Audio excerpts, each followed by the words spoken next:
And what a few amazing days it has been. We have had 8 top teams from all around the world for the first time here in a little island called Malta. So a big, big hello to everyone watching us online, everyone here in the stage today. I'm Daniel, this is Elenia, we're on the radio here in Malta usually, so we hope you're all having a lovely time. Is everyone all right? So basically, I've been, these past 4 days, backstage, and I've been hearing a lot of chit-chatting. And then I can confirm that there's a rumor right now that this is not the last Supernova CSGO, which is going to be held in Malta again. Something bigger and something better is actually being planned right now. Yeah. Bigger teams, bigger prizes, and so much more. But today is the day we've all been waiting for. Today is the day where someone takes home this big trophy. One of these 2 teams that have fought their way and now deserve a great, great place in our grand final tonight. So, please make some noise for NRG! Woo! And obviously, make some noise for Team Liquid! Yeah! Are you ready, guys? Is everyone ready? Yeah, we'll take that as a yes. Yes, let's try it again. Is everyone ready? Hey! The Supernova Malta CSGO final starts now! It certainly does start with us now. As we get to the grand final, we get to see the matchup we have all wanted to see again take place in the grand final. It's a best of 3. It's Liquid versus NRG. It is a tale as old as time at this point, right? You've got Liquid, the number 2 team in the world, the most consistent team we've had this year, right? They are constantly placing semi-finals, grand finals, making their way through it. Up against the NRG that has started this like run of, they add Cirque to the lineup, things start to improve for them, and they've worked on their craft, they've tried to better themselves. And the amount of domestic matchups they've had, we were speaking backstage with them, right? And they were saying, even just the practice when they're back home, they practice so much against each other. This is gonna be just lights out Counter-Strike. And I have no idea. I think we might be throwing some curveballs in here. Yeah, that's possible. I mean, what a game it's going to be. We were talking back then, and I was thinking how frustrating it must be for Liquid that Astralis exists, just as a team. Yeah. Can you just imagine what our thoughts would be about Liquid if Astralis wasn't here to rack up all the first places in all these big events? That's the thing, right? Because people are really harsh and overly harsh, right? People in the community and stuff, they really rail down on Liquid as like, oh, well, Liquid, they choke all the time while they're not good. But you don't obviously choke all the time if you're making it to grand finals this many times, right? They are good. They are some of the best players in the world. Twist and Simple, to me, they're the number 1 and 2, right, when you look at it. This is North American Counter-Strike rising up on a whole nother level here. And it's just good to see how well these 2 teams have managed to do, right? Cloud9 dropped off, and these 2, they've risen from the shadows and come out here to dominate some more. That is interesting, right? There's the whole thing, they can't close out a final. It's like, well, they can get there every time. Like, how many teams do you know that can consistently get to finals like that? No one else. Honestly, there's no one else. Yeah, obviously, Astralis number 1 team in the world. Yes, they get the grand finals and wins, but no one else is as consistent in Liquid at actually getting to that point, right? Yeah, and talking about NACS, I think also the rise of NRG is a very, very positive sign, right? It's not only about, because it used to be there was one team that can competitively, go to the semi-final, go to the final, but now you have NRG who are making a place for themselves in the top 10.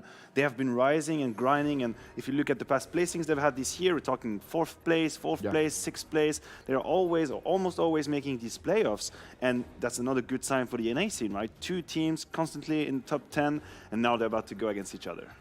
This is the thing, right? With NRG, it's a lineup where we see many of these players and teams, right? They have a breakout event and then they get taken out, they get dropped off. And they get dropped off because teams start prepping for them, teams start to see their tendencies. NRG have adapted. But before we go any further with this, guys, we've got an interview ahead of this game with Imapet, the coach of NRG.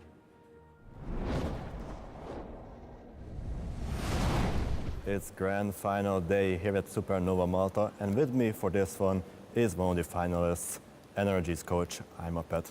Now, Chet, it has been a bit of a bumpy ride for you so far, but you got here in the end, and that is what really counts. How would you evaluate your team's performance so far this event?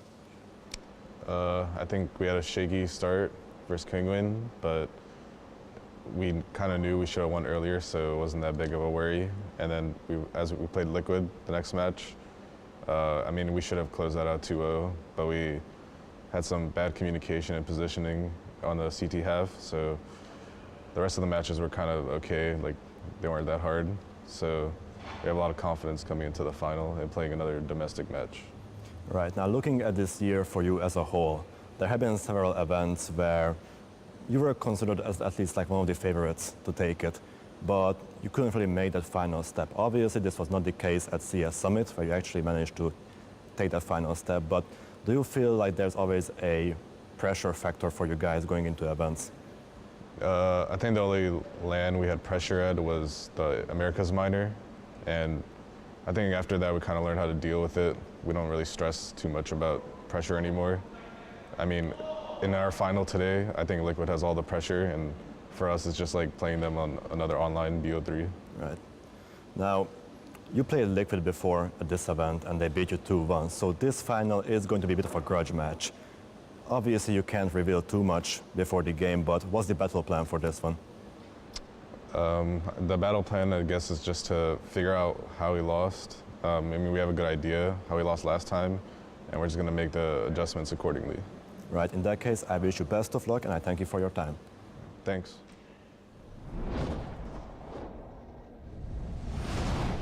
I'm a pet saying it's no different to them than an online best of 3. Now, that's some confidence. I respect it. But I think that's a little bit too much of a confident talk in play there. I mean, there is always a little bit of, we call it intoxin in French. I don't know if it works in English, right? You manipulate a little bit the information you give. But I think he made a valid point that the pressure is on Liquid's side. It is a comfortable matchup for NRG to go up against. You lose against Liquid now. It's all right. It's fine. I mean, no one's going to go and give them lost against hell. the top 2/top 3 team in the world. You can go home thinking you've had a decent event. Whereas if Liquid fail to win this event, it's going to be another brick in this house of, oh, you never win in any final, you know, and you lose against your domestic rival. That's always a little bit icky, you know. So yes, the pressure is on Liquid, and I hope NRG are going to take advantage of that. And if I'm not mistaken, this and ESL Pro League will be their last chances to win another event this year, leaving them only with CS Summit 2. Again, not an event that a lot of teams go to at 100%. They don't show all the strats. It's a more chilled out one. So it wouldn't really be great to leave them in that situation, but you got to say again, there is always that consistency to fall back on. It's not like they're getting bombed out, they're not getting grouped at every event, they're not getting knocked out of ESL Pro League or fighting for relegation.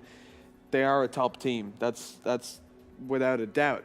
So I think the thing that falls back on really is that like NRG also have a little bit of an upset potential because Liquid have got that solid band that they're going to be going for, but the difference is NRG can play a much wider map pool.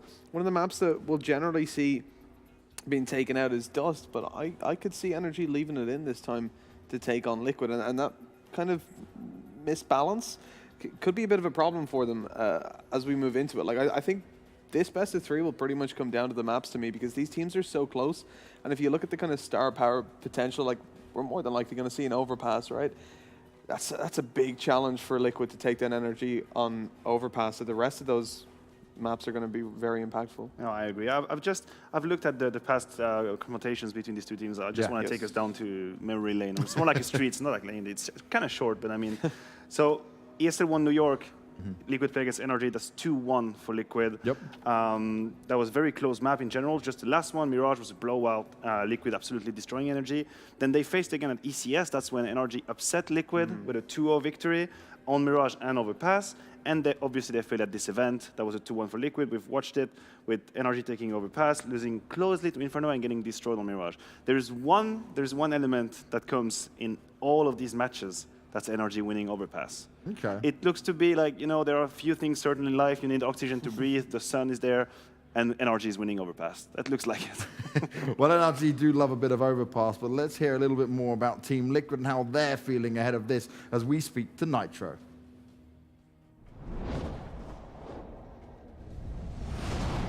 Now, before we get into the action here at Malta, we have Liquid's Nitro standing by to answer some questions. So Nitro, yesterday, before you beat Team Big, Smuyo actually came out and said it is quite difficult to play against you guys because of your dynamic op setup, because it's hard to predict exactly where you will play with the op and who plays it. So is that a conscious part of your game plan? No, it's more of like we use it whenever we feel the need to use it, but I think it definitely mixes it up a bit, like the dynamic, like you said. I can see why he gets confused or he doesn't know how, like, where we're gonna bring the opera, who's gonna use it. But you know, I don't think we think like that. It's more of we use it whenever we need it or we feel the need to use it. So, like I said, I could tell.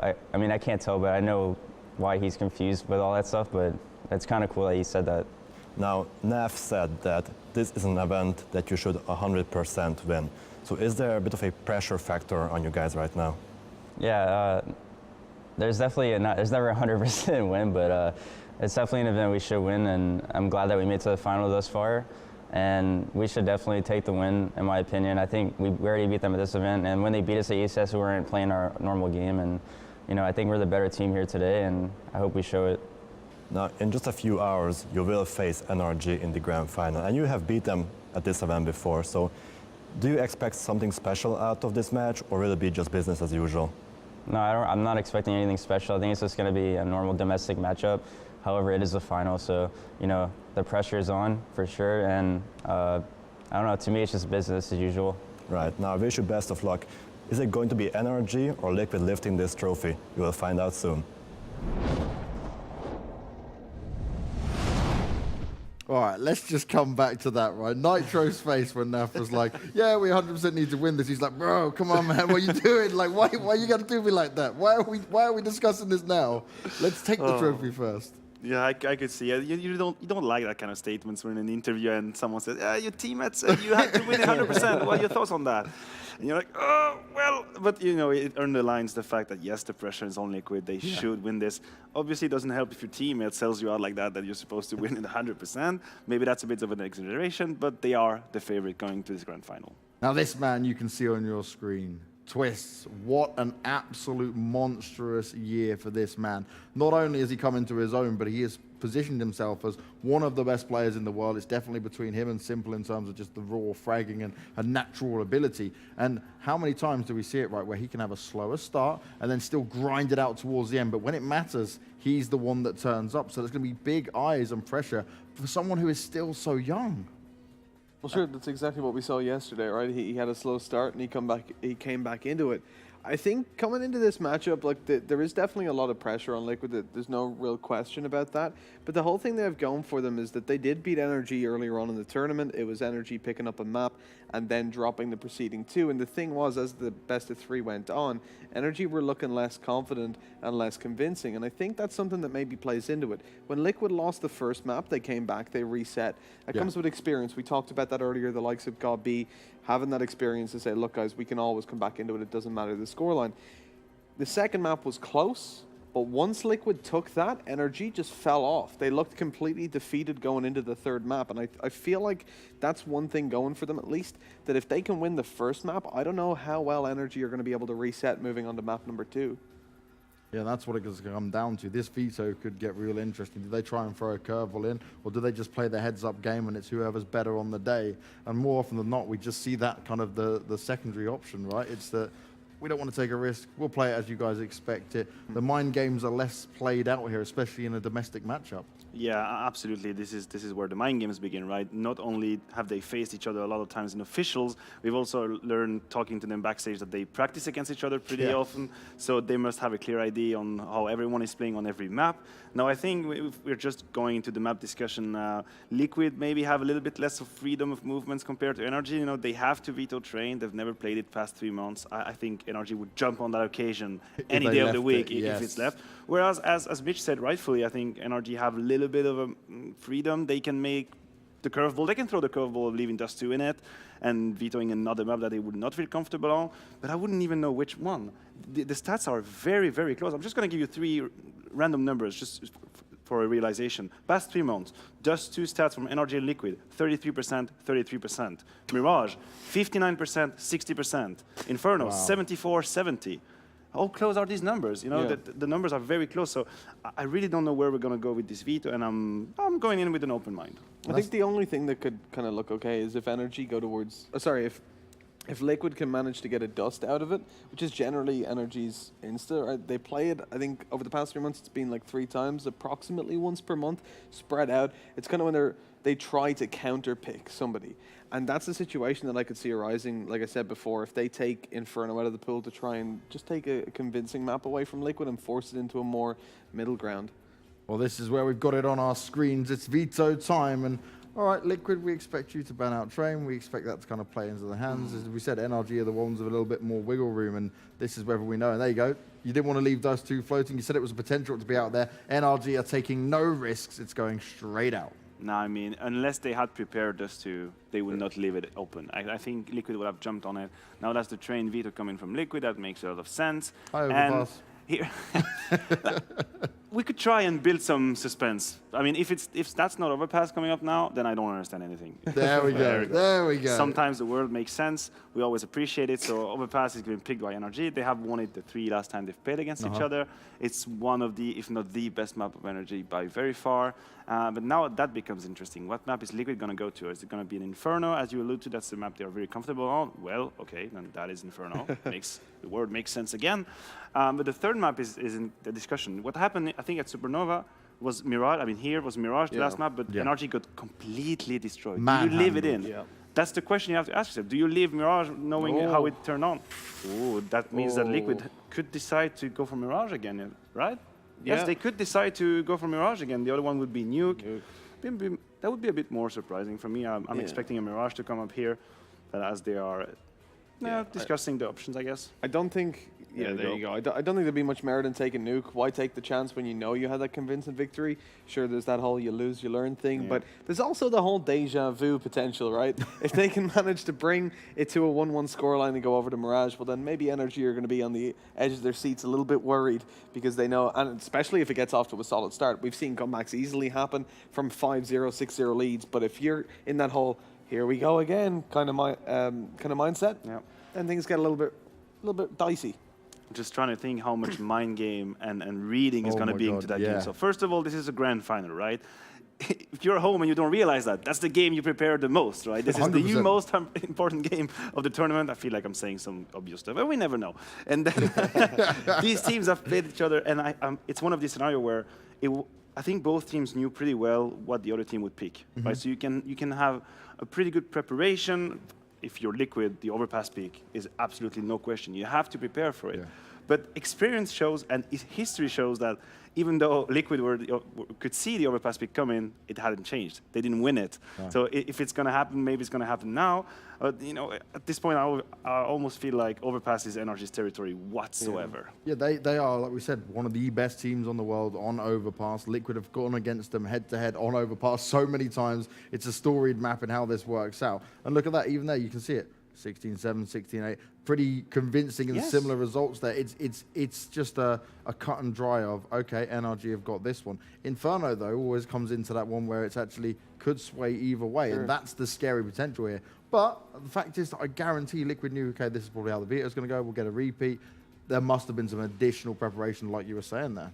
And you've got the fact that Liquid had that bit of a risky series against Big where they almost lost Inferno as well.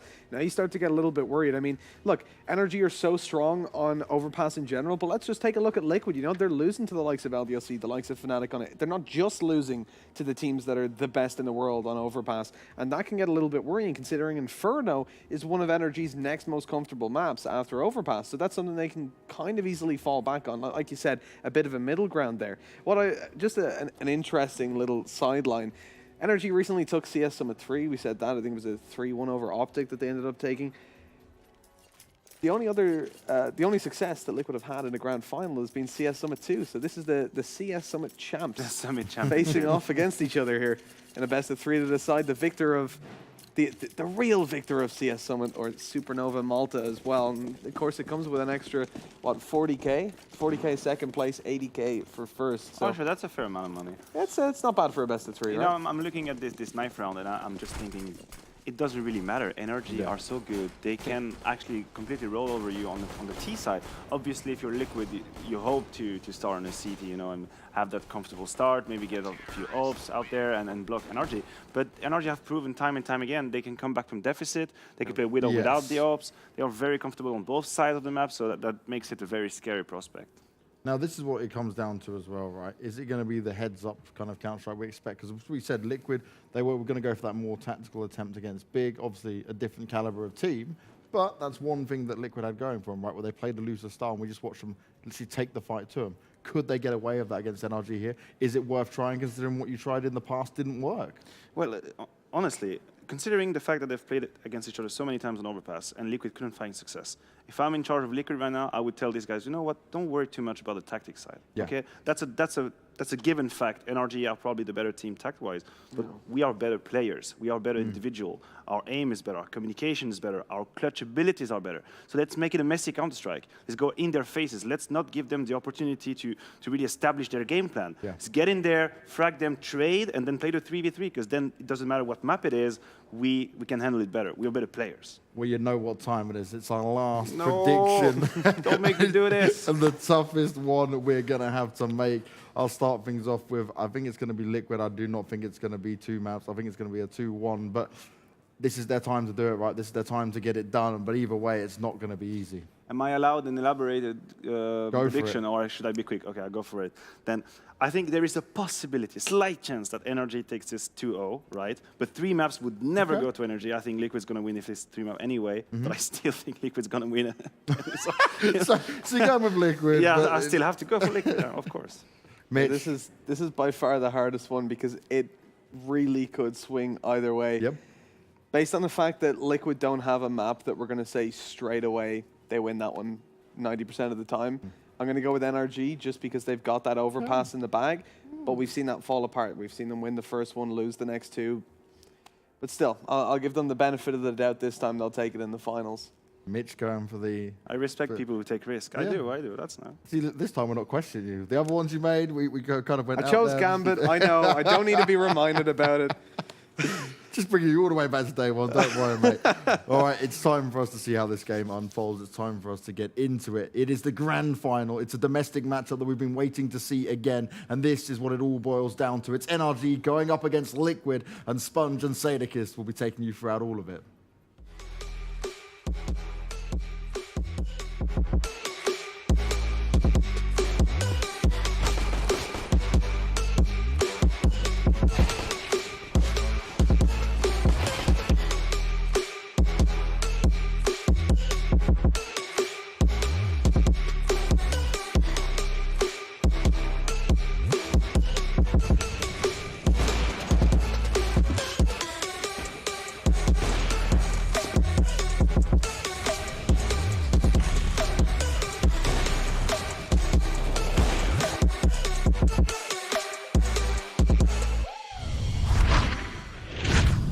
Time indeed for the grand final here at Supernova Malta. Big announcement, there's going to be more of those on the way as well, but we've got business first. It's NRG, it's Liquid. And they did say it on the desk, Chad. It's a domestic matchup, kind of similar between the two. You've got Canadians on either side, 1 on NRG, just... You kind of almost caught me off with that yesterday. 2 on Liquid, a bunch of Americans, and then you've got Taco from Brazil and Cirque from Bulgaria. Similar complexions throughout. It's going to be spicy. I think the fact of the matter is these guys going toe-to-toe 3 times on land within the last 3 months and having mixed results. That's what makes this really exciting. The pressure's on Liquid to grab this, and I think this is the key for them going forward. It might be that mental release of all these second places throughout the year, but I'm excited. I've taken my belt off, and I'm ready and raring to go. Absolutely. I think everyone is. This should be pretty awesome. It should be pretty dynamic. I think, like you say, there have been different results throughout. We had just last week at ECS Season 6, NRG actually beating Liquid in a best-of-3, but then you start off this event, and Liquid beat NRG. So all is possible, and we've got a final that certainly is lip-licking good. It's Liquid that certainly comes under pressure, and you heard Imapet say that with the interview on Drowlin that occurred just a few hours ago. Pressure's on them. There's no question. Sure. These guys have only won one major. I keep saying that word. One final ever, and that was obviously at the Summit Series. This being not quite a premier event yet, but formidable opposition would be another. But if they can't win this and the problems they've had in the finals this year, it's really going to start to eat at them and really get in their mind. Sure, look, there's no Australis here, there's no Na'Vi here, FaZe isn't here, but the fact of the matter is this is a tournament that may act for both of these teams as a pivoting ground. I think the fact we've gotten to the final and it's the 2 teams we expected, you wouldn't see many roster changes coming from this. But let's say Liquid get blown out of the water here and then they have a poor EPL finals, then this is where question marks really start to come in. Zeus, in the interview within HLTV.org, was mentioning that This is just seen as a matchup that is 50-50 in his mind, and I definitely agree with that sentiment. We're getting this one underway. We got the buy coming in, Liquid starting on the T side, Nitro on the utility. And 5 sets of Kevlar for NRG. Is going to be the majority of the members over towards the B side of the map. And once again, NRG going for these more Gambit-style pistol rounds, Matt. You can see they're all congregated, 4 of them in connector. One's pushed up towards the playground. And this is a team-based information play. It worked against Hellraisers. They get it to work against Liquid, who will be onto that B bomb site. They can scurry on over, they can use their utility, and they get a free plant. But it's setting up these post-plant positions, which is the most important part. 3 will be on the flank. 2 are coming from Sandbag. We saw this retake last time from NRG yesterday as well. They played a retake, having given up the entire B site, and it worked to great effect. But this time, Nitro has other ideas. He's going to hold off. Catches them out, rotating through Monster, and gets 2. Daps may get the response, but Naf now has that information. Information only goes so far. You've got to use that to your advantage, and he's unable to find a kill. All the time. And Twist looks away, expecting that the 2 from Monster were deeper inside of the site, but Taco and Elise will hold on. Liquid go up 1-0.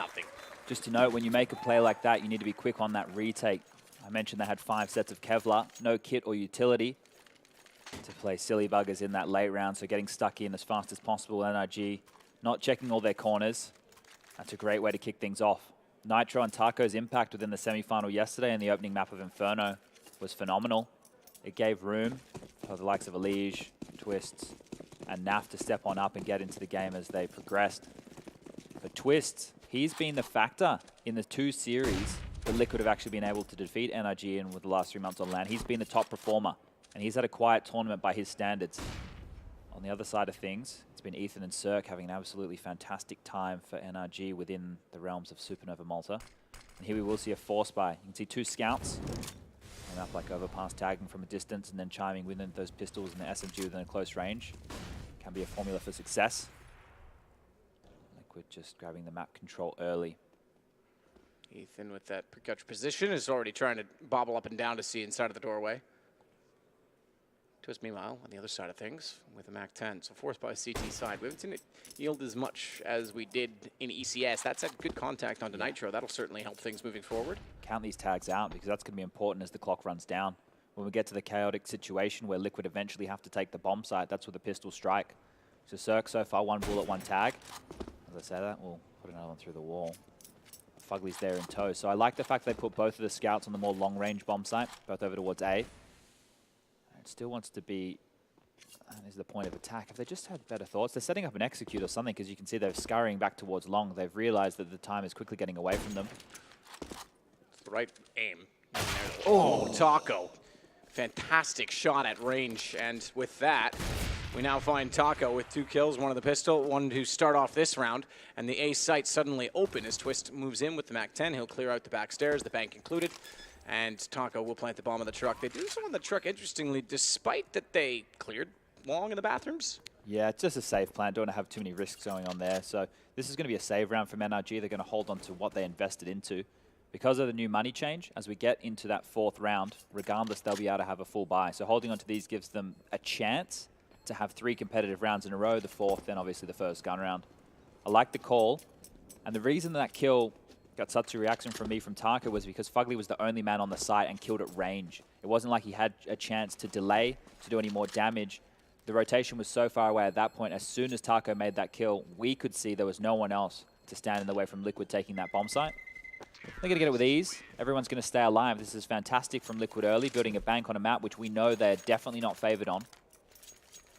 Yet to beat NRG on overpass on LAN. I mentioned yesterday, in the last 3 months, Liquid have lost this map 5 times. They had a 0% win ratio until they took down Big yesterday.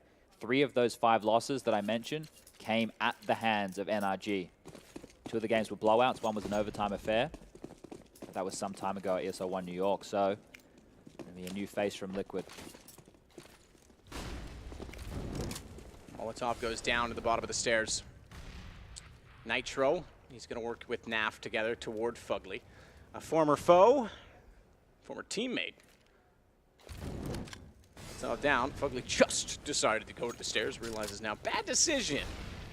He gets thrown his direction as well, but he manages to get back up top. Ethan alongside of him will now take the charge to try and take back the position, and Nitro wants to go back for the bomb. In-game leader Nitro. Still something to wrap our heads around, really. Something to note, we're talking to Daps in the past, going up against a countryman of NAF. Taco's going to find another opening. That's 2 rounds in a row for the Brazilian. And it will scurry the remainder of the players from NRG over towards B, and Taco's going to stand with another, not taking too much damage. He's just going to get more and more kills coming his way. Eventually, one will fall. That'll be Twist falling in the favor of Ethan. And Lige will finally grab that last kill. Now we should see the first gun round ensue. But Daps believes that he can definitely get in the head of NAF. You can tilt him. The conviction that in which the kills are coming in from Taco suggests to me he's going to be on for a burner of a game. Yeah. Pistol shot from range was successful with a headshot. Taco opens the second round with a beautiful shot toward the scout inside of the A site. In this round, 2 on entry, 5 total, and we're 3 rounds done. So not a bad start at all for him. Yeah, people definitely make note of ridiculous comments like when Taco gets kills, Liquid win. Well, in this tournament, Twist has been the one who hasn't been performing to his level, which is giving room for other players to find frags. And Nitro and Taco. He went for a drive earlier in a Lamborghini, though, so he's supposed to be in good spirits. Okay, maybe that's fired him up. Gets a rip around. He didn't do his hair yesterday either. It was very fluffy and flat, so let's see if that's a factor today. Contact B played, a little bit of utility used. 3 players waiting up towards the pit. Bit of an awkward position. 1 missed Molotov. Second one's going to land, though, and cover off the barrels. Look at the amount of nades. Jeez. Wow. What, Ethan and Daps, where are they standing? Just getting burnt alive. From my perspective, they are in the pit. They had nowhere to stand. They were burning that badly. This is incredible use of utility from Liquid. They just all got absolutely eviscerated before they even had to make contact. They were all below 50. I should say all 3 of 5 were below 50 HP before, and somehow it still pulls back to a 1-on-1. Twist, the only one left. And Cirque's going to rotate around, take that op toward the window, knowing that if he rotates back to A, that puts him closer. But now the op's in position, and Twist has to be so careful. He thought he went bags. He wasn't aware. And Twist can now play the angle on top of Catwalk. He's going to drop in. Pistol to make noise, tries to bait him out. That's a double bounce on the pistol, though, so it should be rather obvious. He only dropped the gun at this point. And Twist will not bite. He will not move at all, but the op's going to get aggressive, and he knows where he is. Sees him, but switches the gun. I thought for sure he'd take the shot, still nails it. And NRG get the round just barely. He'll pull it back just to notes. Twist with the 1 kill. That's his first in the game. Cirque so confident that Twist didn't scurry on out of the sight there. There was a window where he could have potentially just edged away. I thought Twist had played that really well. You know, he didn't overpeak. He was running down the clock, waiting for contact, but Cirque to hit a shot like that. Look, the flow-on effects here. The utility used to just destroy the players holding this B side. That hold was very awkward from NRG. They're lucky to get away with that one. And you can see what one player alive has done to them. They forced them onto 2 MP9s. Been able to reinvest with M4s, and the AWP will stay in the hands of Cirque. He needs to have a good game if they want to really take it to Liquid. We always talk about the lack of AWP power in the likes of the Liquid camp. Well, Cirque is not one to shy away from that weapon. The primary AWPer, a star AWPer. Need a big game out of him. And I did mention Ethan as well, who's been having an absolute banger of a tournament. Fantastic on the entry frags, lots of impact from the youngsters. Breezy. Gonna hold it out toward the beach position, try and cover off both entrances. Taco again, though. He's got to be careful. Looks for the Molotov. Thought he had more time. But another entry going his way, and they'll rotate back off of this. Everyone goes out from the underpass position, and they're going to go toward B. Nate, Ethan, didn't make contact. Ah, that's why it actually missed the mouth of the tunnel. Fluffed it. So just to note here, you can't read that play from Taco. He had no one in tow to set him up. There was no flashes. It was just a complete and utter play of freedom, allowing him to go in for an assertive pick. Finding a massive kill there, has put pressure on NRG and forced out a bit of a rotation. Nitro just faking out towards A with a little bit of utility, because the information really isn't in the hands of NRG. They played passive on B. There is a player in toilets, but at this point, all they can see is the utility coming over, and now they have to play retake again. So they're going to get into the site. Ethan will actually do his best here to jiggle and make their life difficult, but should stay alive to allow this retake to come in. Bomb should go down, and utility is in the favor of Liquid. So now that they're setting up, the player coming through connector, which will be Fugly, will be an action man. Nitro starts it off, gets Fugly down. Ethan still going to try and swing around to find. Oh, Naf got him in the corner, actually. Very low, 1 HP. Ethan, unaware of that, actually gets called off in return. Naf had the information, and with 1 HP finds a kill. Ooh, Cirque. He just absolutely nails 2. Collateral takes down Nitro, and I believe it was Naf that went with him. Taco still alive in it, so, or sorry, Lige, excuse me, still alive in it, is going to find Cirque, but that's close for comfort, I have to say. Very close considering the bomb plant. Unfortunately, still a reset going against NRG. It's now 1-4 against them. Well, Cirque's in form at least. That's a positive sign earlier. We didn't see where that second AWP shot came through. There's a bit of a wallbang scenario going on there. So far, we can see with the money left on the left-hand side of your screen that they will be investing into this one. Opting for the force buy. Things looking great for Liquid so far. We spoke yesterday about the need to have a strong T-half. And the desk touched on the fact that they can let the individuals play, and that seems to be the course so far. Taco opening up quite a few rounds short, maybe against 4 spies, but someone has to make those kills. So assertive play out of the most experienced, at least in taking trophies, member of this team. Don't forget, if we go over 100,000 concurrent viewers, Nikolai, tournament organizer, will shave his head. If we go over 150, I will shave mine, so you might want to get that out on Reddit for all the people who want to see me suffer more than I am with the blonde hair. No hair. I'll just look like Jason. Imagine that. That would be karma for all the jokes I've thrown in his direction. Twist gets Cirque, so he gets his 3rd kill, starting to come into form as Elige will take down Fugly. That opens up all of long. Pistols only to play with, and Daps will burrow into the bathroom. What do you think it would be if I looked like Jason? I don't think we'll make you go the full-on razor shave. That might be something a little bit special. We'll let old age do its trick in that one. It's going to happen sooner or later. I was going to say Nitro was about to be in a lot of trouble, and yeah, that's a big kill from Daps. 37 seconds left on the clock. There is an opportunity for this to get messy. There's more players up close, so Naf kind of needs to be the second wave of attack. He's going to get stepped on by Breezy. We'll take him down. That might be more than enough to mitigate this pressure, but 25 seconds left on the clock. They have to hurry. Looks like they want to go back towards B. Bomb's going to make its way down connector. Daps is going to hear these footsteps. And the information will be given over now. He will fall, and that all leaves Ethan alive with a CZ. Utility. I think he wants to pick up that AK-47 that was dropped because they will be saving in the next round off the back of this force buy. Really good scenes from Liquid early. They look focused. Now starting to work back out. They absolutely do. They want this final. You said it. It could be a catalyst for them. Perhaps they go to Pro League next week. The catalyst perhaps to get them started. They perpetually second place. The bridesmaid TSM kind of rings to mind with 2015 performances where Dignitas and then TSM were same team, different org, always within that grasp of winning but couldn't find it. Famous for choking in a lot of those situations. They were actually leading games. It wasn't even like they just didn't show up in finals. And then once they started winning, well, a brief momentary lapse in that, but they haven't stopped really since the Astralis banners picked them up. So it could be something along those lines, perhaps for Liquid. Peter from HRTV.org has called me out on the reference point of Twists not having a good tournament. I'm just used to Twist dropping 30 every single game. It's like Nico, right? We always say, oh, Nico's not doing much, and then you press tab and he's still like top fragging, and you're like, oh, okay. What's Peter saying? He just said, don't be telling Lies. Thousands of people that Twist has been having a poor tournament. Yeah, well, there you go. Liar, liar, pants on fire. They aren't on fire just yet, but maybe as the night progresses. Boost over here towards Sandbag. He's going to reach towards it. He's grabbing a big kill. That's what that saved AK was able to pick on up, but in the fray, able to get 2 trades back. And the AK pops up again, this time in the hands of Daps. So they've used it very well here to poke and prod, and Taco through Monster again. He's had a lot of action at this point. Feels like they've given him a lot of freedom. We know, or at least I was noting yesterday, that Liquid, they seem to struggle in the mid-rounds, and I think they were trying to be too organized. This way, it's a little bit more free. More individual decision-making coming on in, and the call has been made to go back over towards the A-bomb site. All 3 players are still stuck over towards B for NRG, so they should get the bomb down for free.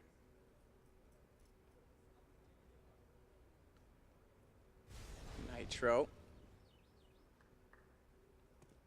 Just hanging out on the site. You're right, bomb for free, because he's going to walk through and realize there isn't much opposition in that position. Well, they are rotating back over. I thought they'd give this one up, but they want to try and grab as many guns as they can. Circle will manage a dink, but not able to get the kill. Now the smokes and molotovs will land on in. That should hold them back. Yeah. They'll do their best to hold on to that AK, and there's no need for Liquid to really chase. Yeah, absolutely. That AK is far too valuable at this point in time. So 5-1's going to turn to 6 for Liquid. Good start. Great start, in fact. On the T side of Overpass, remember, this is the map that they hadn't ever won on LAN until yesterday. yesterday, excuse Within me. the last 3 months, yeah. Yeah, well, fair enough. Okay, fair enough. In the last 3 months, but since really their form has been consistent, and now it's turning out to be a splendid map for them. Winning yesterday on it against Big, who is no stranger to it, and now today having a fantastic start at 6-1. Just to note, for the last 3 times that these teams have met on Overpass, if we look at the ECS result first, Liquid started on the CT side. They were only able to grab 6 rounds. And then when they flipped on over to the T side, they were only able to manage 1. That's losing both pistols as well. We can filter through all the results here just to show the stark contrast of what's going on in this game compared to the other matchups we've seen them go toe-to-toe.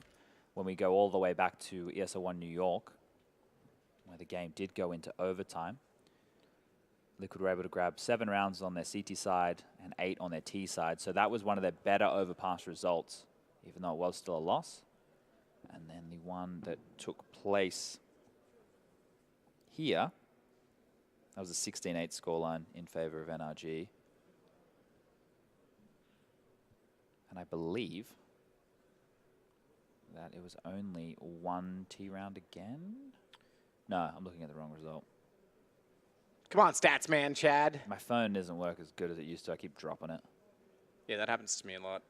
My camera's shattered, yet I continue to try and make my Instagram stories fun with it. They're only good when Jaden's in them. It was 1 CT round and 7 T rounds. So when they met in this tournament before, they were able to get quite a few. Well, with Elige now on the creek, we get to experience the formidable force that is Young John. Doesn't use the scope until he has to.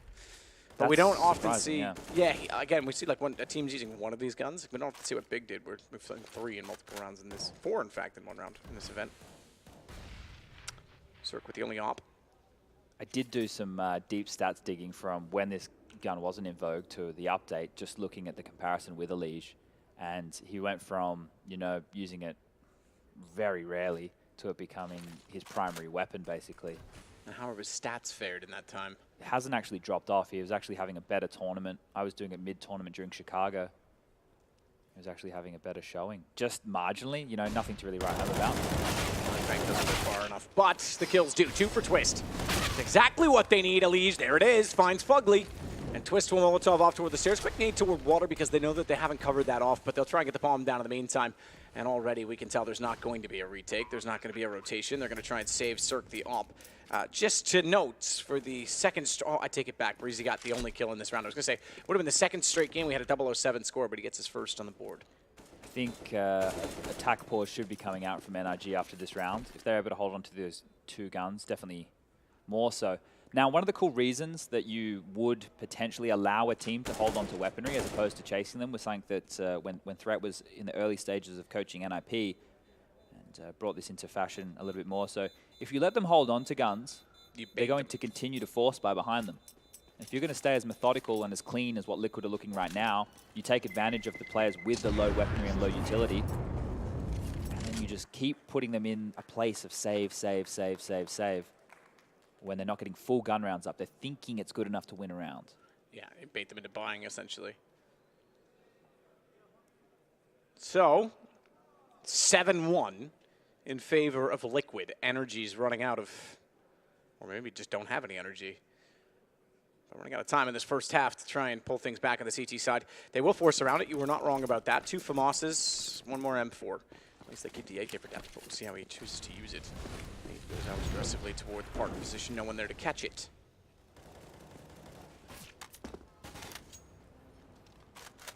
Ethan tagged to 4.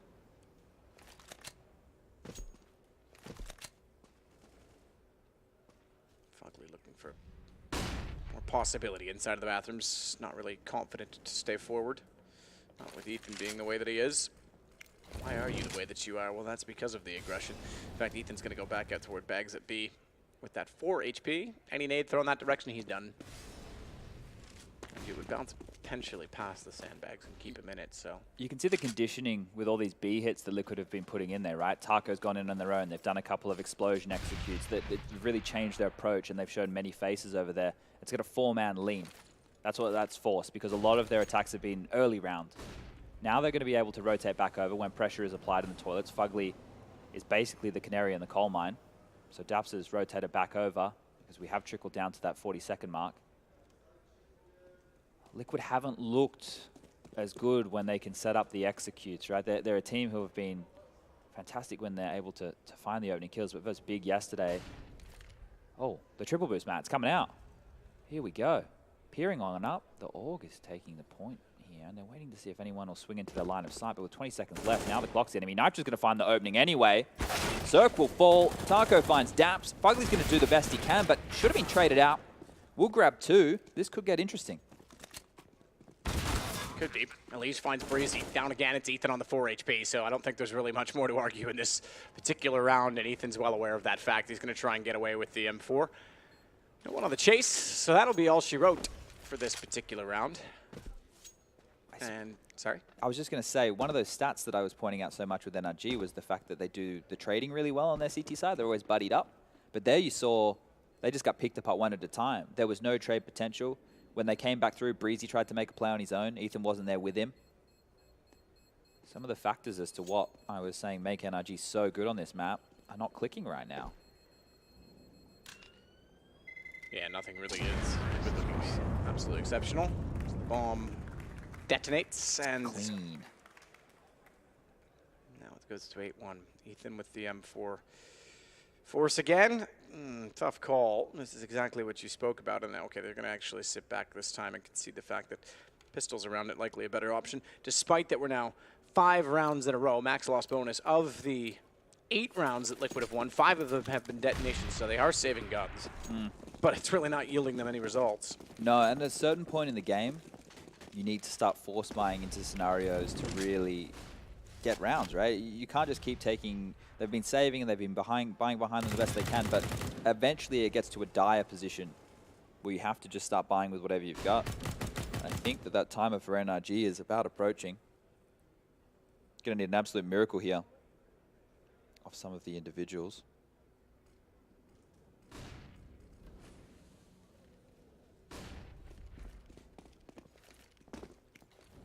Cirque backed away in the bathrooms.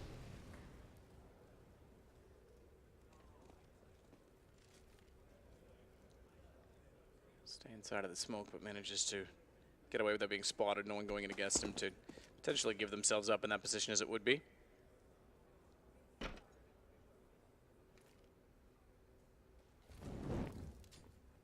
Gets there late. Oh, he's gonna go back around. Cirque, we saw it. He peeks late. Has to reload it though. It's the CZ.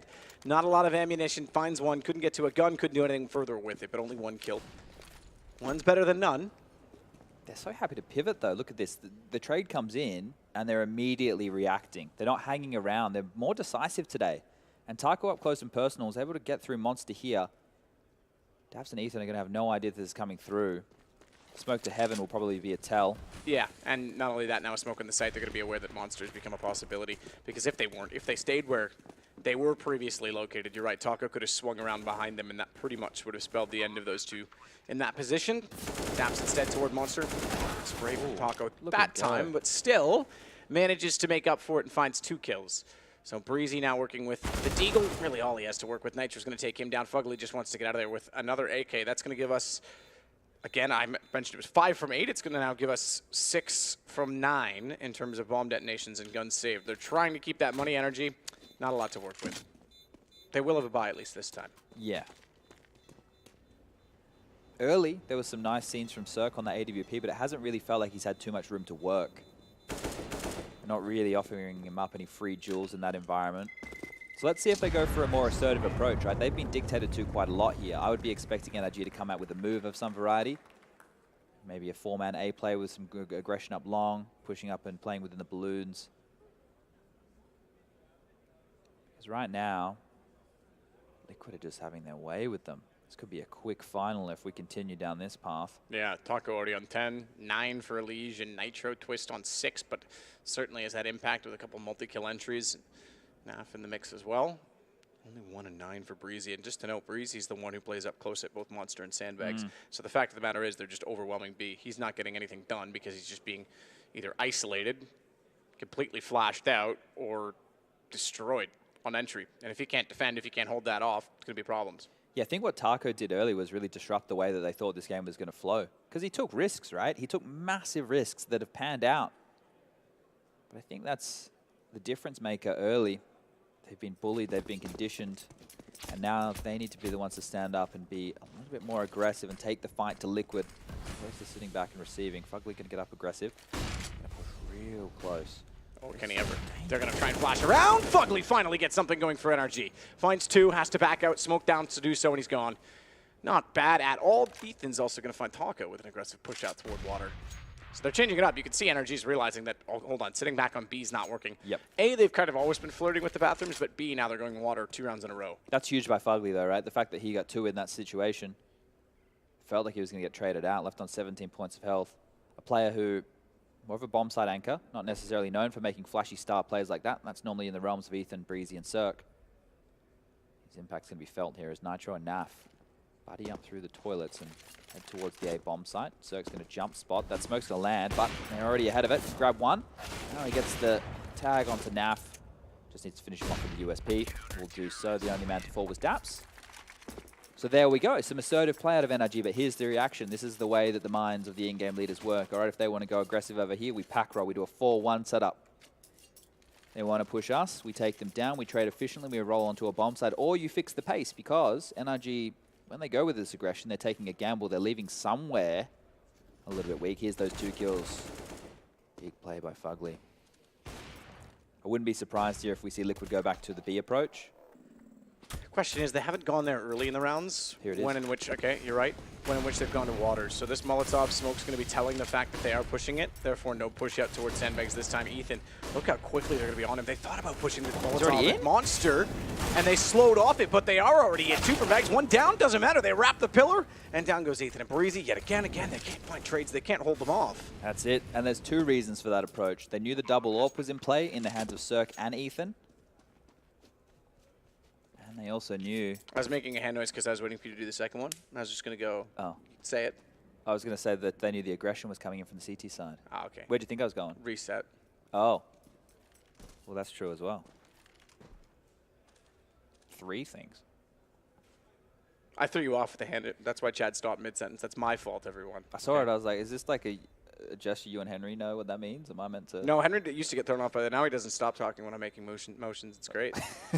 He's just used to anything going on that side of the table. Yeah. The quirky weirdness that is Sato. Look at Taco. He has 79 points of health and 97 armor. It's the finer details of life. Irrelevant, but yes. Nonetheless, 10-2 is, yeah, this is NRG's map choice. This is shocking affair for NRG. Considering, like we said, they've split maps 4-4. They've gone 2-1, 2-1, and 2-0 in series, being wins for each of them, Liquid, then NRG, then Liquid. Most recent being in this group stage, but just last week, NRG absolutely battered them at ECS Season 6. So, yeah, I mean, this is not what we would have expected between these 2 teams at all, at least not this far. You see how simple that smoke by Elige is for that B attack, right? They were able to actually peer on over, and they could see it wasn't the rush. But Elige throwing that smoke to put out the Molotov insinuates they're going to go for the fast B play again, right? So it puts you on high alert. And the idea would have been to bait out a lot of utility. As you can see, 2 of the B holders, Ethan and Breezy, they've only got flashes left. Actually, that's a smoke, isn't it, for Ethan? Breezy's going to try and sneak over top of the short pipe and be undetected. I just want to note as well that perhaps yesterday's win, the first in 3 months for Liquid on this map, has invigorated some sort of, or instilled some sort of confidence within them, because you said it, they're playing with more conviction, more decision-making mid-round, not sort of lollygagging around options. They're getting the job done, and they're playing with speed. They're playing with grace. Daps needs to reset his aim, does so. Nav, Nitro, they're each going to find kills in the meantime. It gives us 1 minute advantage on the Liquid side, but look at the HP. Therefore, that nade bouncing high and off the ceiling. Nearly got Nitro. They will take him down. Cirque's Molotov does so instead. No bomb plant off of this. They have the option to rotate back out of the site. But what? Oh, I thought he was gone. We saw him rotate out. I was going to say, but they elect not to. They actually go for it. Now Twist, 100 HP versus Cirque. Cirque still in window with the WP, and Twist with 31 seconds isn't going to waste any time making the advantage his by putting the bomb down, but reveals he's on the site, which, oh my goodness, means the ops there. Twist has none of it. We've seen that go down once before. This time, Twist gets the better of Cirque. Didn't allow him to get up close and personal. Just wide peaks. Good night. The rounds continue to trickle in for Liquid, up to 11 now on the T side of Overpass, 2 for NRG, and this is NRG's map choice. This could be a real quick final at this rate. They're not even getting a chance to get into this game. Everybody seems to be on point for Liquid. Taco hitting some absolute bangers. And no need to bring out the AWP at all. They're just running a T side of Overpass without an AWP. You know, they don't need it for map control. They don't need it to take the jewels. They don't need it to open it up. They're getting it done with the rifles alone, and that is what is unique about this Liquid approach.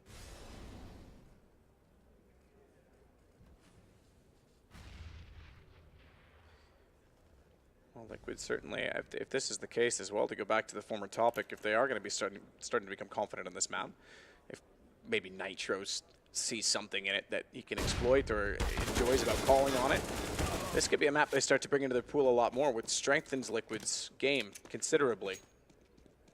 Considering they've gone up against Astralis a number of times in best of threes and not really had the options to play against them. Yeah, the only final that they really should have taken, or at least we saw from the outset that should have been theirs, or at least they were the favorite in, was the one against Sports in New York. New York. Yeah, absolutely. Whereas otherwise, if you're versing Astralis in the final, we back them in every day of the week, right? It's crazy because we're coming into another major cycle, given that it's right after Christmas. But that New York tournament, recent history, was just after the last major, so things are happening quickly this time around. Yeah, feels like I like the placing of this major more than when we had the Boston one at the start of the year. The one at the start of the year, it was too quick from the player break, right? It wasn't enough time, but now it should be more than enough. We have the minors obviously going down, then we lead into the major cycle. And it should be a nice chance for everyone to warm on in. Still, not the ideal placement in my opinion, but that's a conversation for another time. As on the hunt is a lead, finds one, gets two. Go down to Breezy. He's going to not be able to collect the weapon. Ethan with the AK brought on over. Cirque's going to buy the AWP. Daps is going to bring out the AUG.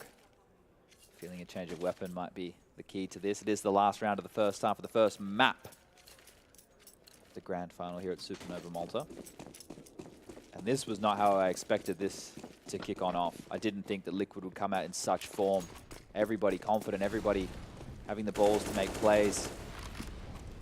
Now that they went with a looser approach in the beginning, feels like they've tightened things up in a way, but it is very direct, and this is going to be that contact B play again. You know, some quick bit of an explosion with the utility. Or they're faking it. Never mind. Nitro up and over the ledge and back the other direction after a little bit of aggression from, or opposition from NRG, but 15th round of this, the opening map in our best of finals, best of 3, and it's 12-2 already for Liquid, so they've got lots of options and not a lot of pressure at this point, considering we said coming into this pressure was all on Liquid.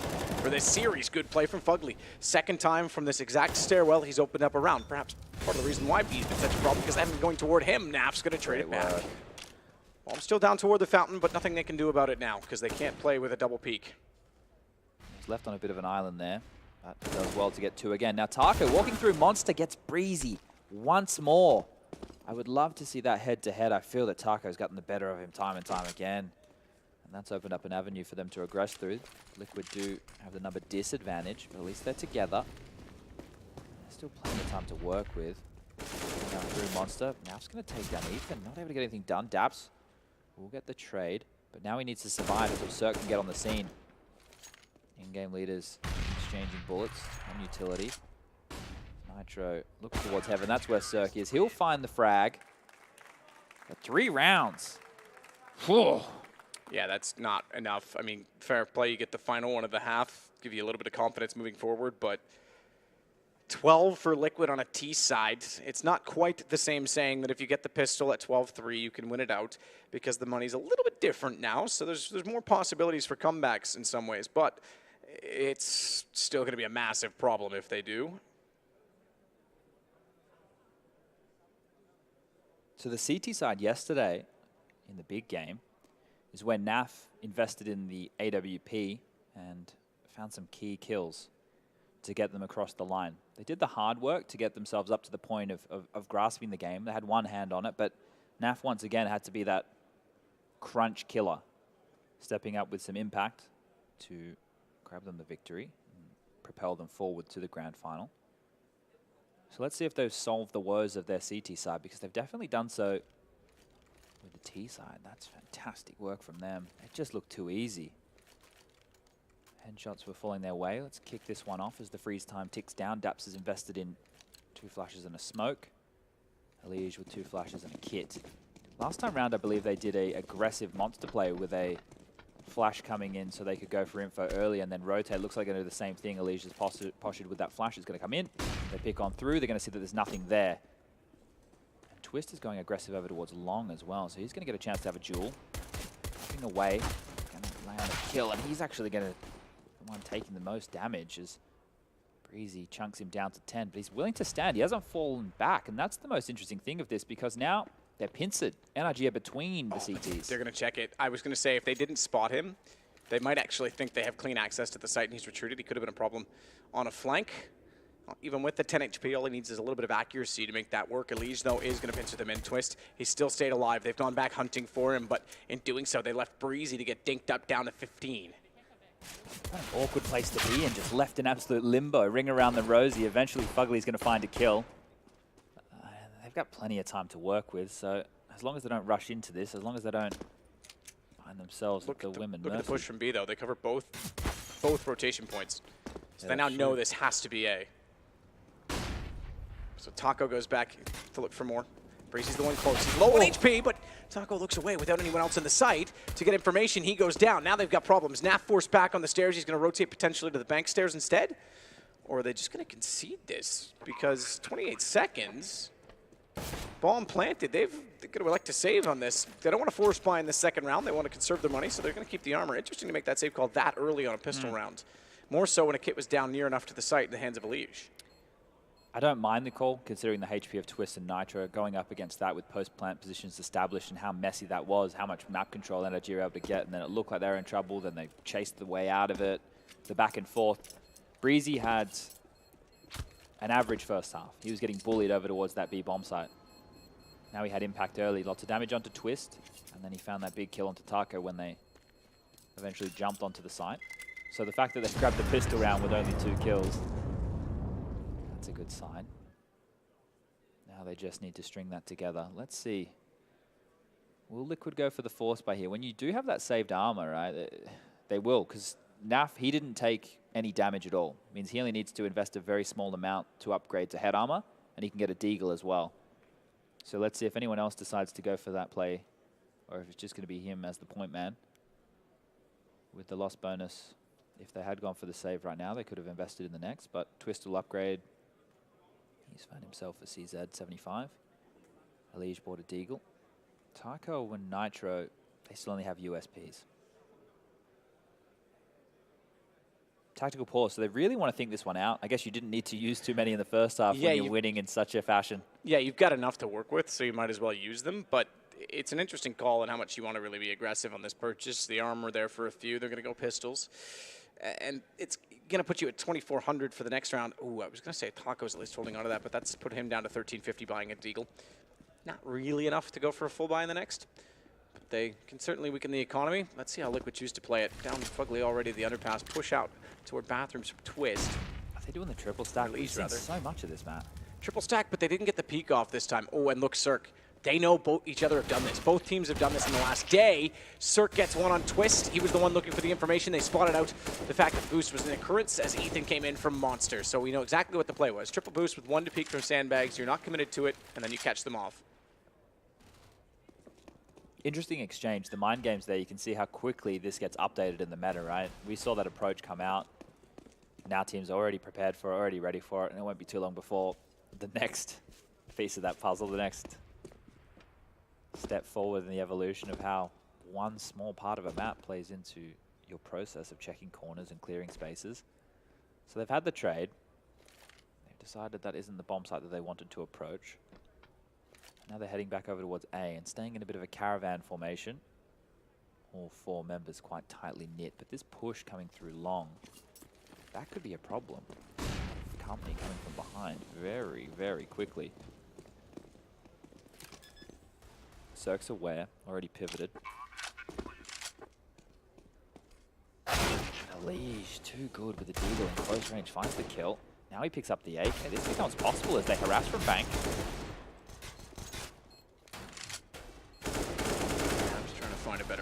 well, but babysitting the bomb and doing so. On the truck, that's the angle he was looking for. Nap walks out, headshot achieved. But Elige gets another. Fugly at long can swing on this. Bomb certainly visible to him from the truck, but only if they defuse on the right side, and Elige has solved that. Liquid's going to find their first of the second half, 13-4.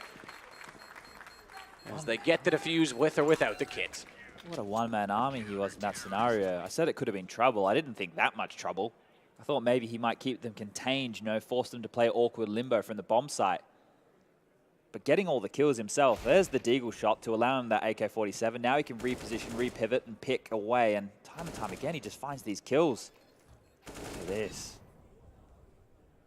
No, the Supernova Malta first map of the grand final certainly looking convincing for Liquid, 13-4. And guns again, obviously, not a lot for NRG. And this goes back to force buying on round 2, or at least buying around the armor, as they keep the economy honest, and now there's not enough money on the C side. It's the detriment of the new economy. Is the plan was to make pistols mean less, but it actually means that you just get broken faster if you win them. Which I guess means the pistols mean less, because the team that doesn't win them can come back in a lot quicker. Yeah, I guess there's lots of points of discussion on that one. Still working itself out, but the force buy will come back in. Ethan has an AK, you got a little in the hands of Cirque, UMP for Fugly. You saw pistols just work. No reason they can't again, so Breezy on the deagle and Daps on the 50-50. Daps, he's had to drop some stuff over, that's why he doesn't have any armor. Look at this aggressive play from Twist. He's got no issue getting in the face. Elige will actually find the kill, and a second for him. Chiming in the third, and this is the assertive play. This is what NRG were missing for so much of their CT half, and they're barreling forward. 14 rounds on the board right now for Liquid. This is too easy for them. This is what we expect from them when they get into grand finals, especially up against opponents ranked lower than them, that's for sure. Confident play on display here.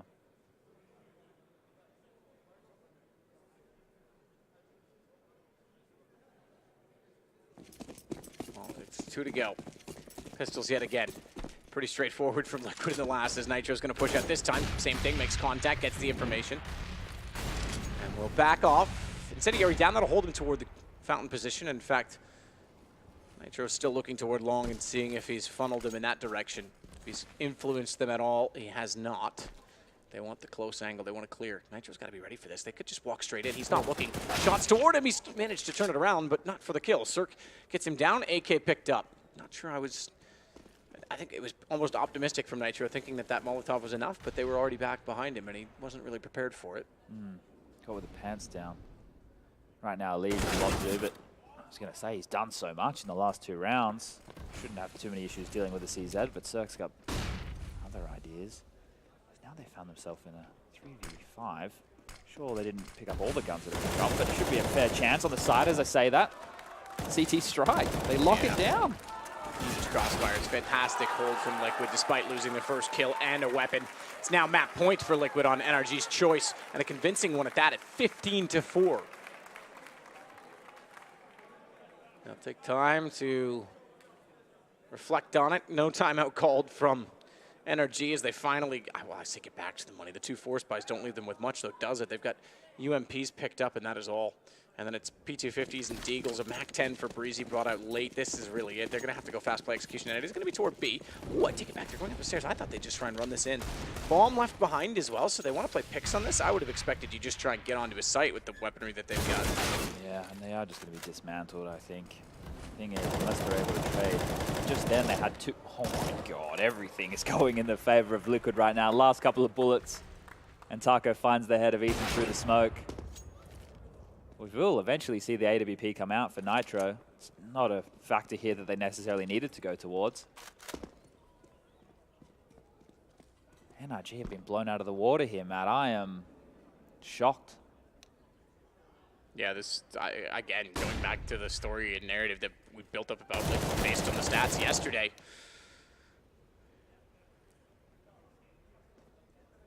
Either way, Nitro's going to take down Cirque. And you got to expect that this gets in the head of NRG. For sure. This is absolutely going to be hard for them. As Nitro looks toward long, if they are this far off on their own map, if it starts to tilt them, they're going to have no answer in this series. So it's Fugly versus the world, really, at this point in time. or at least all of the Americas. Gonna work his way back toward the bathroom. Nitro's already spotted him out with the AWP. Scopes in, covers off that doorway, and immediately on the flank, he's got a shot in. Does identify the bullet hole hitting the wall in front of him and finds Twists immediately thereafter. But Fugly, not sure where to go. 18 seconds, and he's really not sure at all, but still finding Taco. Perhaps his hesitation is confusion on the other side of it. If he can find Nitro, chance he gets toward the site and gets a bomb down, but the rotation already in, and he has to plant now. It's 6 seconds. They'll swing it around. Oh! What is this accuracy from Fugly? There isn't time, and Nitro's aware of it, backs away. If he peeked, maybe there was, but Fugly's best effort, still not enough. Liquid's going to win it 16-4 on map 1. Fugly with a bit of impact there on the CT side. We had those 2 multi-kill rounds that definitely helped them get, I suppose, a few rounds on the board, but that's all they really wrote. I think it's just a surprising first map. I don't know what to say. I'm lost for words. Liquid have come out here looking very determined. Everybody is on point. Taco in the early stages of the first half really set the tempo over towards that B bomb site. It's just looking real good for Liquid right now. Very good indeed. I harp on it, but a start like that when it's not your map choice in a grand final, especially a team that is struggling as they have been, or at least on that map, and then coming into this struggling in finals, I could see them closing this very quickly. Yeah, I think it might be a quick one. We should be ready with the analysts in a second. They're just sorting out some microphone issues. That's what that gentleman was fixing. But they're fixed now, and it's all fun and games. It's It all is. fun and games. I think the mics are, lads, do I need to come over and fix them for you now? Hang on, I'm coming. Here, it's going to go to the desk. Yeah, you go fix it, and I'll just sit here, I guess. Okay. This is madness now. I'm not quite sure what's happening. I'm just going to sit here and talk about some things. So hope everybody enjoyed that first map of Counter-Strike. The panel is ready now, so we're going to head on over there. I think I got it. That is why Matt is the expert here. He knows what he's doing. Do you know what? I've never felt so aroused by a man in my life sitting on my lap. Oh, wow. That was an experience. I can see why Sedicus does well with the ladies as well. Good strong legs. God. If you want to jump on that, if you have any comments, you can just go up. Sure, that map try analyze that, boys. That map was an experience as well, right? Yeah, but we're full of experiences now, aren't we? It's gone a whole other world of crazy. Everything's been exciting in many different ways. Different ways. Different ways of excitement, right? Liquid, though, delivering exciting Counter-Strike regardless. NRG looked lost, as in, okay, we saw a few bits from Fugly. Okay, at that bit towards the end, yes, you can aim, you can shoot still, but let's look at the bad side, right? It's the Ethan, the Breezy, the people we rely on to do the serious damage here for NRG. They were getting closed out. Liquid weren't only determined, but they had a full-fledged plan. Yeah, listen, I don't really want to dwell on NRG's bad performance. I think Liquid came into this extremely motivated. Yeah. It might sound dull to say, but I think there was something special for them. At least this first map, I hope this is going to carry over to the second run, right?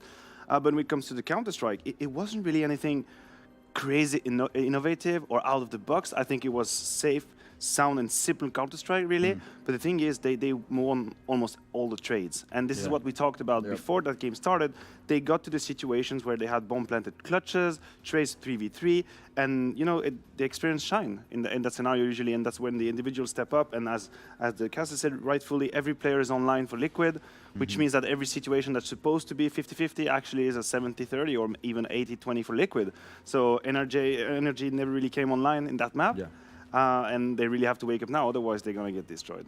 And that's the thing, right? It's now we're going to Inferno. Yes, it's a good map for both teams, but this is not a map where NRG are going to want to be able to take Liquid lightly. And if they perform like they just did then, it's a yikes. It's a big yikes, because that is not what you expected at all. Finally, the kind of kings of overpass in this little battle between Liquid and NRG has turned to tide a little bit here. If I'm not mistaken, the last time they played, it was a 16-4 as well, but the opposite way. They were kind of flipping back and forward. As in general we see with the series between Liquid and NRG. One of the problems here, I mean, Fugly and Cirque, both in the top Which is weird, right? Being in the top 5 there for kills, but yet it was such a dominant performance from Liquid. And I think that kind of says a lot that Elige is only on 19 kills and he's the heaviest fragger on the server, because Liquid were so close-knit there. I wouldn't even want to focus on the fact that, look, Elige got 19, Taco got 16. They were the top fraggers because it was separated by so little. And like you said, Maniac, it was the trades that really made it, right? Yeah. Even if you weren't getting the frags, you were being effectively traded out, brought into those close situations, and they were winning out the post plants when they got that bomb down. It was a little bit disappointing from NRG, and I think they're certainly going to feel that. We talked before about how they suffered when they had one map, so kind of struggled on a second, and then the third was a dismantled team. How are they going to feel losing their own map pick, one that we said was almost a guaranteed victory for NRG coming into it? And that's it, right? It was supposed to be the guaranteed victory. It was supposed to be the one that NRG can be like, yes, okay, we've got this in the bag. Let's see how we do on Inferno. This was our golden opportunity. Well, now that's taken away from you. Where do you even sit in your mental game here? Because I'll be honest, Breezy, he was the one that looked completely defeated when we got towards the end of it. Like, just looking at his face on the player cameras and stuff. It's not so much that he didn't frag so well, but he's probably sat there going, what the hell just happened? Yeah, that is a worrisome prospect for NRG. I mean, we are here witnessing finally Liquid beating them on Overpass, right? It didn't happen in the last 3 times these teams faced. And when you're NRG, you have to feel somewhat that Overpass is a safe pick for you, right? Yes. You go into that best of 3 thinking, we have it in the bag. This is one of the maps that we usually win. Yep. And you get completely blow out of it. So how do you react to that, right? I think it's going to be a huge challenge, at least on the mental perspective, to be able to say, well, that was our map. They smashed us, but let's reset. And I think the 2 next maps that are coming are not bad map for NRG in point. Sure. But my scare, or what I'm afraid about, is are they going to play 100% after this? But this is a hard one. Not only was it their map, the way it happened was so one-sided. It's going to be a big challenge for them to reset. I mean, they are a top 10 team in the world, right? And if you want to be that kind of level, something you need to be able to do. We talk about teams not being able to kind of get into a game, right? And that certainly was the case here on Overpass, which we didn't expect. But going into Inferno, surely this is a bit where we can have a bit more of a middle ground in there. And do you know what? I'll make some comparisons here between how Liquid were against Big on Overpass yesterday to where they did against NRG today. Very similar style, but I think they showed NRG a little bit more respect, which is why it ended up being so dominant, because that style worked. It wasn't a style that anyone could really prepare for. It was just Liquid saying, hey, look, we're not just the best, one of the best teams in the world, but we're also the best team in North America, and we're going to show you why. I think one of the interesting things was, right, we said coming into Overpass that actually one of the things Liquid would look for is that we've got that solo performance, we've got that individual skill, and it wasn't even the individuality that came into it, it was just the ability to play as a team, as a unit, and now that very same teamwork is what we have to see from NRG. Look, we're moving on to Inferno, which is a map that is pretty much a middle ground for those 2 teams, but you look at how favored NRG were on the previous, like we said, there's a bit of a mental struggle moving on to the next map, but then they've also got in the back of their minds, well, we got to go to Mirage where we got 16-5'd, and we'd already said that if it went to 3 maps, we pretty much all favored Liquid. It was only under the condition that Overpass would almost certainly be won by NRG. That was pretty much a win condition we put on it. It's a hard battle ahead for these guys. It's a hard battle for both teams, right? We still can't count NRG out just yet, but that is it from us. But before that, guys, remember, if you want to win the Supernova t-shirt that's up for grabs, it's signed by all the talent and teams that are here at the arena. Just type ! giveaway in chat. Make sure you drop a follow on the Twitch channel, as we just found out earlier as well. There's going to be more Supernova events here in Malta, and Malta, first of all, the fans out there, you guys have been crazy asking for pictures and stuff. We're starting to hear you guys get loud as well. Thank you so much. But this city has been enjoyable. I've been loving every moment of it. We're going to be going to a quick break, but when we come back, it'll be time for Sadakis and Sponge to take it away one more time, potentially one more time. It depends if NRG can find their energy themselves and come back into the game, or will Liquid finally get it? Will they get that grand final and lift the trophy? We'll see you soon.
Sie haben eine Big Box bestellt.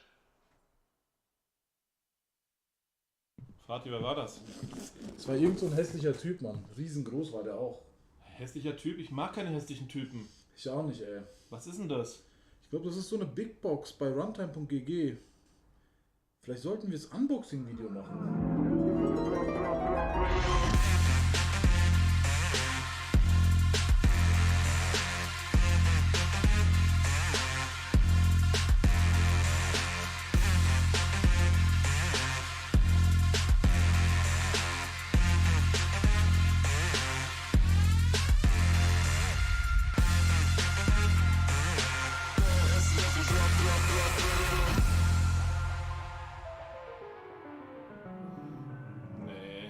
Lieber nicht, ne?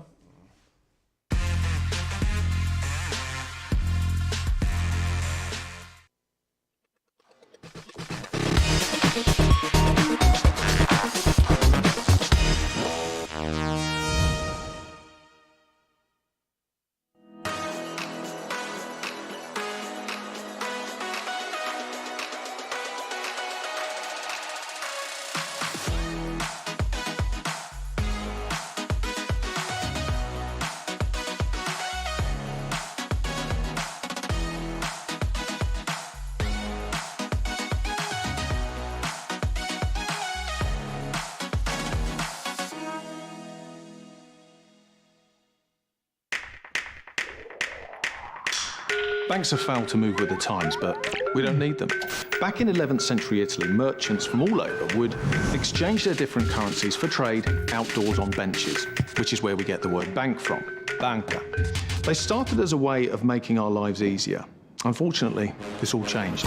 As the bank profits grew bigger, customer experience was lost in a maze of paperwork and bureaucracy. They invented new and complicated ways of growing their margins, built on hidden fees and taking liberties with their customers' money. But there's a solution. Revolut Metal, a stainless steel card that does more than just look good. An authority to tear down borders, make our finances as mobile as we are. Free to spend in 130 currencies worldwide at the real interbank exchange rate. Think sending unlimited amounts of money abroad with no fees. With free worldwide travel insurance. Think seamlessly buying and selling cryptocurrency in seconds and earning cash back instantly in the fiat or cryptocurrency of your choice. Access to 24/7 concierge from your phone to book what you want when you need it. For a truly borderless lifestyle. And all this in your pocket. Demand more from your bank. Revolut Metal. Radically better. Place your bets at gg.bet. Most popular esports titles. Deposit with convenient payment options. Cool mini games. And 24/7 support for players. Sign up now for the best esports bets at gg.bet.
at the end of it now for Supernova, potentially the last map. If Liquid plays like they just did on Overpass, no reason to believe otherwise. It's NRG that has to step back up.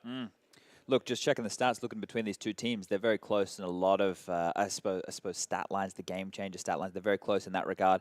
But for me, in this one, Liquid have been playing against the toughest opponents in the world on this map. Their only losses in the last 3 months on LAN have been against Astralis once and to FaZe Clan twice. Whereas you look at it for the likes of the guys from NRG, they've lost to Liquid, Vega, Mouse, MIBR, teams, you know, sure, top teams, but teams who aren't, you know, the Astralises of the world, really. Yeah, absolutely not the Astralises of the world.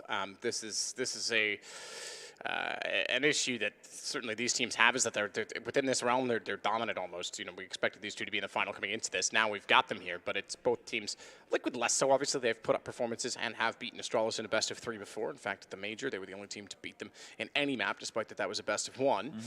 But it's the next step, right? You've talked about this potentially being the monkey off the back for Team Liquid. Hey, they go into their map choice. They could certainly pull it off in a dominant fashion. Some of the positives to look towards, I did this yesterday with NRG, they have fantastic trading. On Overpass, it was their CT side, where they, out of the top 10 teams in the world, were the best team at trading.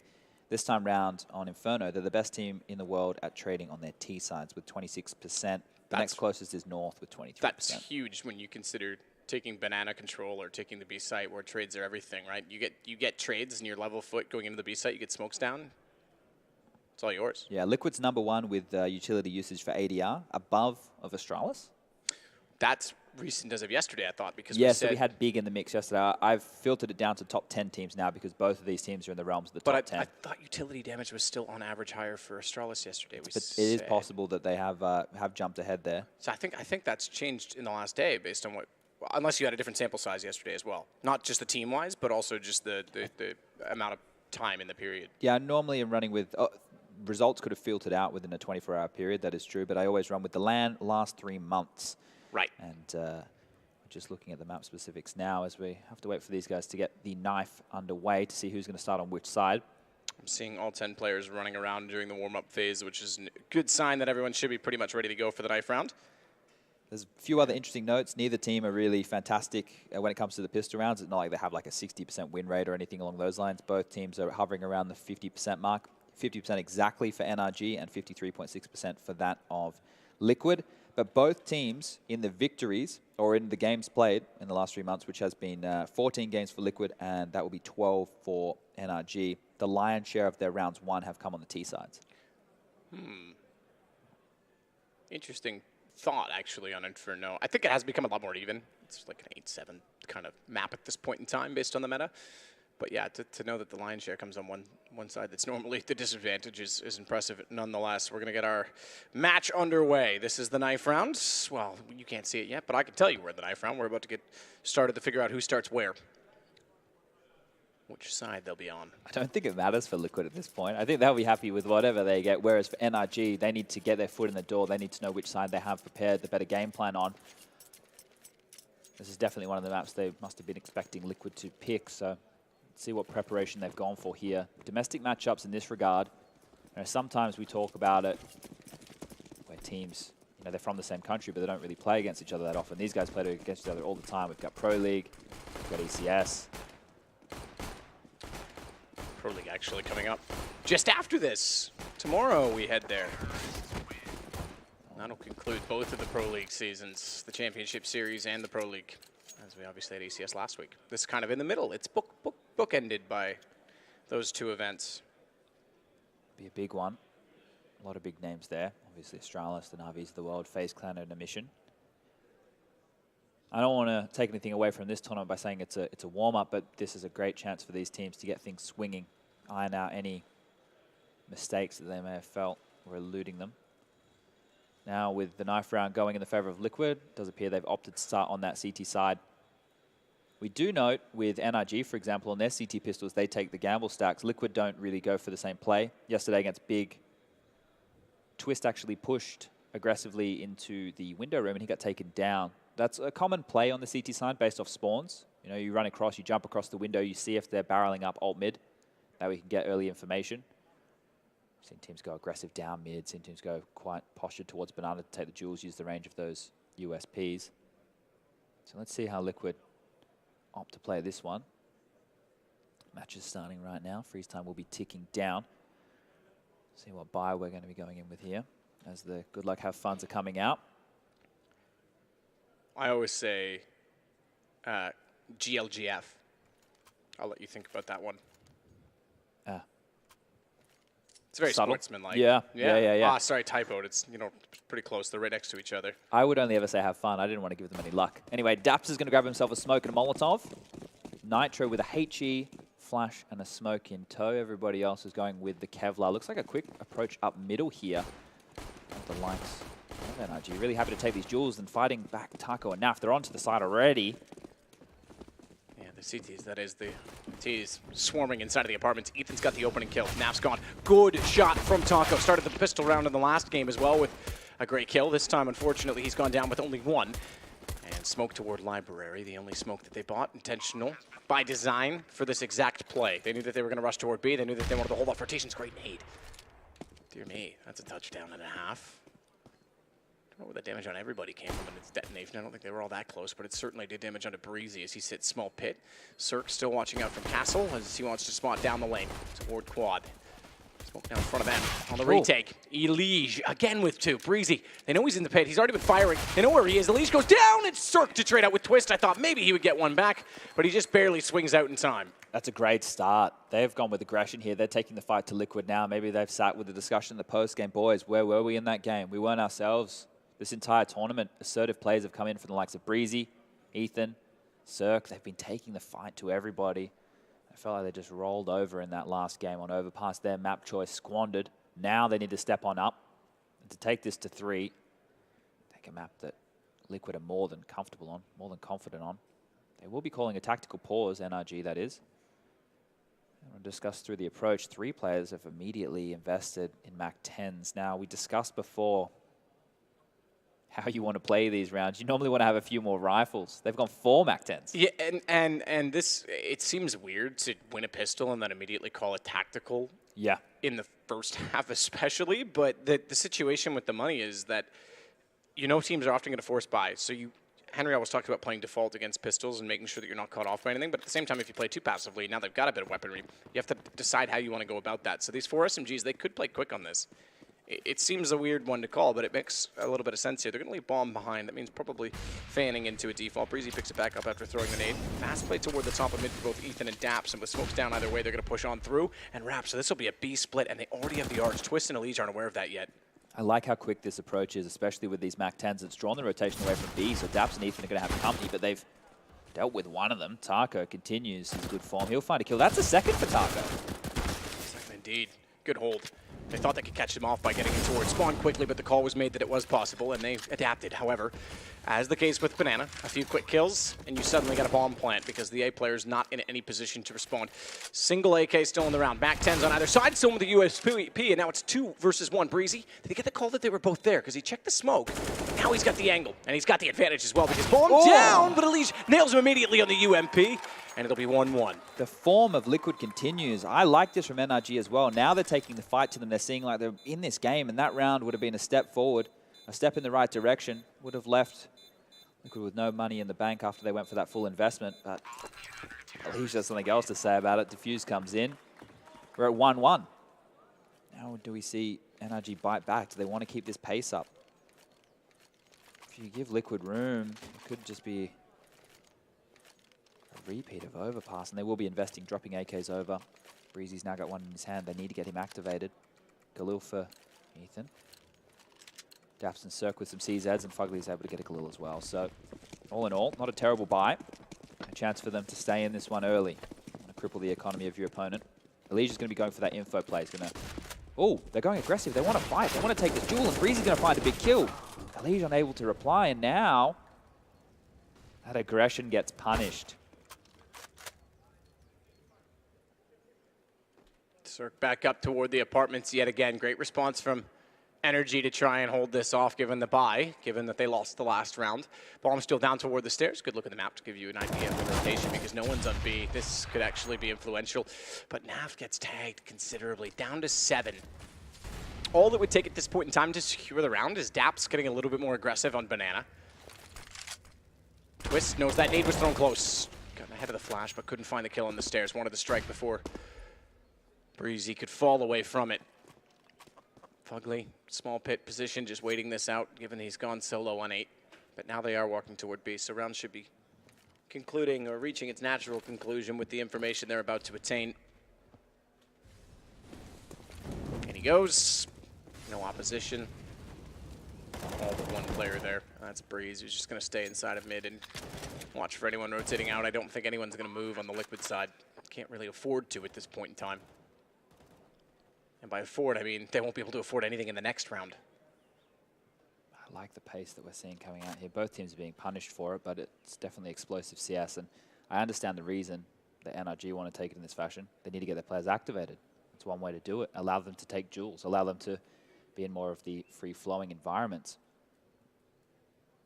So these saved guns will more than likely see Liquid reinvest as well. This is a power struggle. If the T's come out on top in this situation, they put themselves in a great position to constantly reset the CTs. He's going to get chased. He's going to survive. Only just. He gets away with it. Everyone's favorite character within Counter-Strike. The chicken. Well, interesting position from Breezy there. I assumed, looking at that, it was the balcony duel that was coming in. Balcony duel is not as good as it used to be. We used to be able to play the railing and see it a little more cleanly. Yeah. I think the way it plays now, it's not. I don't know what it is because the angle still exists, but it's like. It's different, that's for sure. Yeah, there's something about it. Just like maybe it's an angle slightly off or the textures, just like the amount of patterns and whatnot. You can't see through as easily. Oh, they have got the full investment, and that Molotov was able to chip Daps all the way down to 22 points of health. Neither team has a perfect buy. We do have SMGs scattered across the board for both teams. However, Taco only has that Deagle. But early, the HP advantage, and the pace is definitely slowed this time round. They go for the top. A little bit of damage. Doesn't seem like a lot in the scheme of things, but we'll allow that M4 the headshot potential, as well as those SMGs. A bit more penetration for those. Now, as we posture, there isn't any banana control for NRG. Looks like they want to get mid control first. That's the first port of call. Cirque's going to back off. The problem here is, Matt, they played to harass, but they didn't push the player out of trash. So he's going to be able to re-aggress and pick middle, give information, and allow an early rotation over towards B. And that's exactly what's happening right now. You can see NAF has to get over there, has to support. They could even cheat another. Only 3 players waiting to receive to the 4 of NRG who are now in banana ready to attack. And here it comes. Smoke comes in, and here they go nice and quick. NAF couldn't punish them fast enough, though, with that smoke. He wanted to strike both. It was blooming. They'll go for the boost. They're a little bit off on that. Are they going to go for it? Or are they going to try and push back through? They're finally putting a player up, putting it up late. Nitro's got the aggression. That means Taco can find one. Stays up as well, and when he turns back around, Cirque was preoccupied. Breezy needs to save this. Sure, there's enough money in the bank. He can drop a gun, but I don't think he's going to be able to do too much damage, and giving away this AK, especially after the time, would be absolutely frivolous. Thank God. He'll hold on to that. I'm sitting at 2 rounds each, NRG and Liquid in the early stages of the second map. So they will be able to buy. Breezy can drop an AK. Fugly can buy his own. There shouldn't be too many issues getting a buy together here. So the economy is still on a knife's edge at this point. The read was all from the trash player. I believe it was Taco with the Deagle who just sat and waited. And as soon as the smoke and time had passed, that information alone gives them the rotation over towards B. And that's the round. So here we do see the AUG coming out for Nitro. Oof, Daps got chunked down by those HEs. Once again, left on that 20 HP mark. He's got to be getting frustrated with all the early damage he's taking. But Fugly's nice and aggressive. He's postured forward very quickly. They do get banana control for free. Got balls and Hoiler. Balls and Hoiler? Yeah, what was that? Balls and Boiler. There you go. You just had balls in your mind. Yeah, or in, yeah. Could have said something else there. Yes, there's many things you could have said.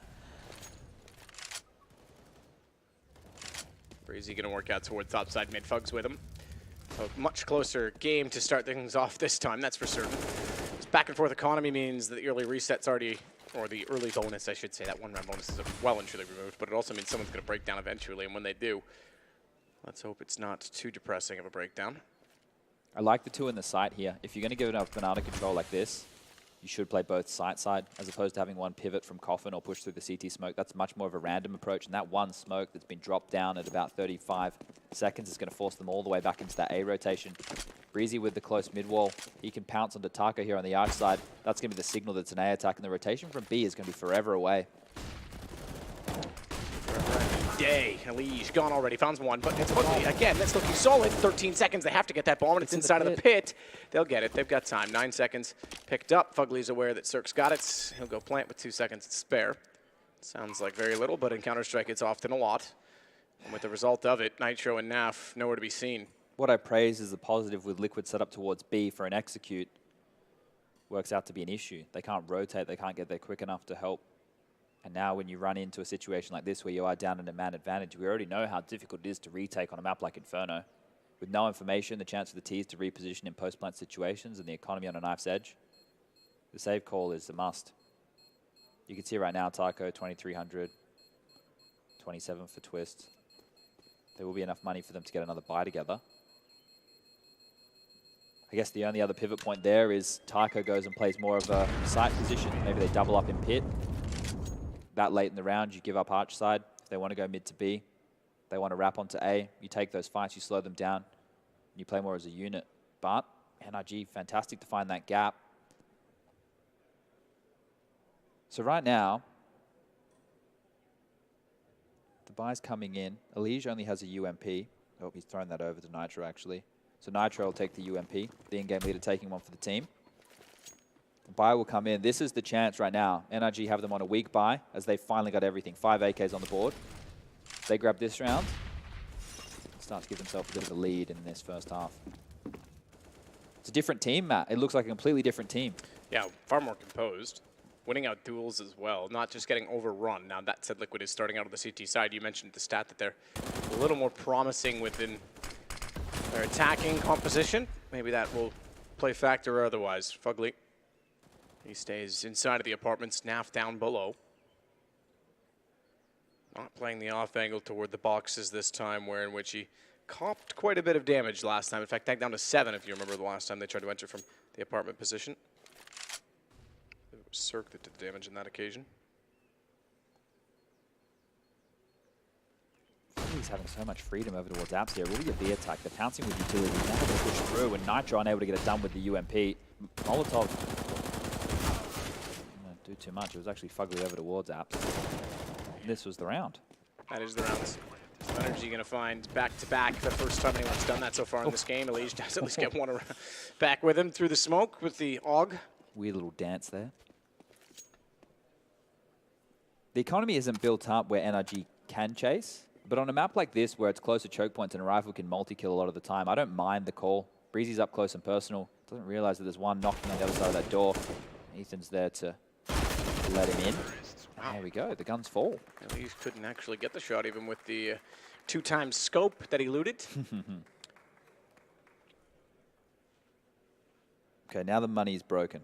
Naf's the only one with dollary dues, and he's bought himself a Deagle. Everyone else is sub 2K. Liquid's going to have to really get back into this. I mean, it's 4-2, but again, you talked about the money starting to break away. Fact of the matter is they had a massive amount of momentum coming off of overpass. As soon as that gets halted, this can actually swing heavily the other direction. They can't really let this stall them out. They did go for a double AWP setup as well yesterday against Big. They had Nitro using it over towards B, and Taco actually is the one over towards A with the secondary AWP as Breezy opens the account. He's come alive. That first map, he was getting dictated to. He said no more. Now he's the one with all the assertive plays. They're getting forward as well with the pistol. They've already gone down on top of the hay bales. He stays inside of the pit, standing in the open, off angle, but couldn't find a headshot. Even if he did, it wouldn't have been a kill because they have head armor and he's on a USP. And unfortunately now they're on top of the site. So another plant and another round for NRG. They know that there's a MAC-10 in play. So they're not going to give anything away on this CT side. Deagle for NAF with armor as well, worth saving the armor. If you have 100 armor at the end of the round, you get a discount on your helmet. which will be very welcomed at this point, with only the third round bonus being injected into Liquid's economy. It's kind of them to do that, isn't it? It is kind. It's the Valve special. You have the secret shop in Dota. We have the discounted rate on armor. He's got to be careful, though, now. Okay, he's the furthest one away, because, again, that armor a factor, so don't even peek. Don't let anyone tag you. You know he wants some kills. You know he loves them. Certainly would love. Oh, does the bomb? It's not the end of the world, I guess, because he is on that CT side. Oh, he got a kill in the end of that round. He did. He hit Ethan. Okay. Well, second kill for NAF there. It's always good to boost your confidence with that. There was actually a little bit of banter from Daps towards the tail end of that first map, even though they were getting shellacked. NAF made a bit of a free play. And Daps had some choice words for him. So I did mention earlier, Daps feels he can get in ahead of NAF, and that's going to be very important if they want to make this comeback. They want to take it to map 3. Another gun round on the board. Both teams. Look at this. You haven't seen this in a while, Matt. 5 AKs and 5 M4 A4s. Yeah, that's... What, is this 1.6? Cirque spraying out.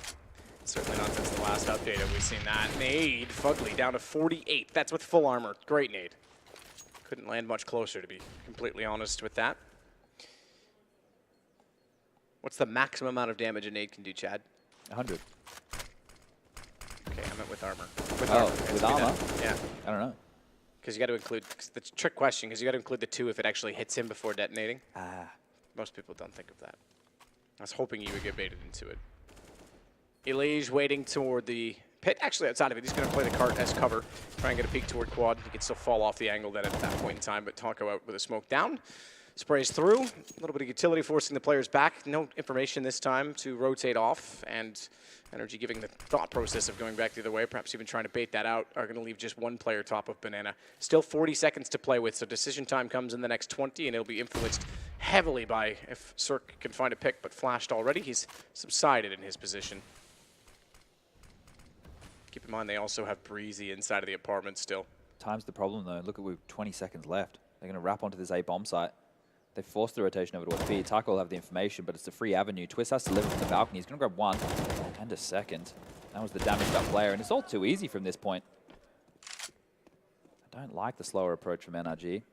Blocked off by smoke and were unable to push up through the avenue approach that they wanted, and they all got taken out very cleanly. It was a nice 4K there.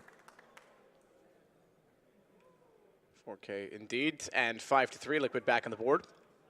Now, with that, they didn't lose too many players, so they can actually keep some money up and alive, but they've upgraded to 4 AKs. So we had 5 M4s at the start of the last round. They now have 4 AKs and an M4. AWP comes out this time as well for Cirque, which changes us ever so slightly. We'll see if the Bulgarian can find a form with it. He's going to post to the bottom side of mid, the standard position, but no one really peeks that anymore, to be honest. It's not like it used to be. It's a very difficult duel for the CTs to take. Just don't get there in time anymore, do you? Nade's going to come out. That's going to be dunked on Cirque's head if Nitro flings it out now. Not Cirque's head, sorry. Bounces. It's gone to Tree, or where Tree used to be. Yeah, there was no one home. So banana control, relatively easy again, and we're going to see the double site set up with Nitro getting boosted towards the back. They're using their utility to feign mid-control. No one actually taking it as, doesn't appear B is the point that they want to pick. Bomb needs to be noted as stuck at T stairs, so if they do get openings on the B, it's not as easy as just running on in and getting it down. Someone's going to have to pick that up in transition. And considering how late last round's execute was left, that could be troublesome. And they're sending Breezy down that direction now, so he'll pick it up. Taco still out toward the cubby. He's going to rotate over at this point. Single smoke's going to deter, but they've actually sold that. Taco's Speedway, so cheating a little bit means that they're going to go back and force Twist and Elige. Twist, as always, inside pit, leads the way with 7 kills on the Liquid side. Arch gives options. They can certainly go back, but the fact is with 5 there and the bomb on the quad side, this is rather obvious in evidence as they wrap in Elige. No chance. Twist, though, does find 2. They're going to try and force him out. Molotovs both inside a castle and in front of the broken wall. He's still almost got another headshot on a Daps. And then Breezy has other ideas on the AK. No smoke, though, in front of Library because they cleared from that position. Would have meant that Taco could have walked in cleanly. But Daps up on top of the box has that easily disabled, and it's onto the save for Liquid. So for the longest time, the B hold used to be NAF and Elige. they've changed things up now. They've actually got Elige and Twist, two of the hardest hitters, with the Crossfire and Taco as the linchpin playing the rotator over towards Arch side. Now, his position there in Trash, he had mid control. So as soon as there was presence on B, he knew that there was nothing mid. So they figured it may as well be an attack. He started rotating, which allowed them to then come up middle. So one round, and earlier in the piece, Taco, with the information, it saved them. He was able to cheat over towards B, and they had the right read. This time round, that information actually was their enemy. It's those little details as to why you do see the players rotating around. But at this point, there's just enough money for them to drop over weapons and get together a respectable buy on the Liquid side of things. NRG are looking hot. Didn't leave the Executors late then, and dealt with Twist after he was able to make 2 fantastic kills from the pit. He is the highest rated player on LAN over the last 3 months, followed by Naf, Elige, Taco, and then Nitro. That's how the cookie crumbles for the Liquid side of things. Remember, I did say both teams get the lion's share of their rounds on their T sides. So right now, consider this to be par for the course. The rating for the players on NRG, Ethan is number 1, Breezy number 2, so coming in there at number 3, Fugly is 4, and then Daps, the in-game leader, within that 5th position. Both in-game leaders, not surprisingly, have the highest flash assists for both of their teams, but this is going to be a bit of a contact play on mid here. Taco holding with the Molotov out to slow down the progression. Taco will fall off a little bit toward the pit. Where's the arch, excuse me, for now, as Daps flashes over to the quad side. Smokes down, minute to play with. Liquid starting to need some rounds in this. That third, but nothing afterwards, and that was after they lost 3 in consecutive fashion. 4 rounds won by way of bomb exploding. Does mean that there's been some saves. We mentioned that in reverse for NRG last time, but they were struggling tremendously as well to get the money rolling, and it is always the case on the CT side.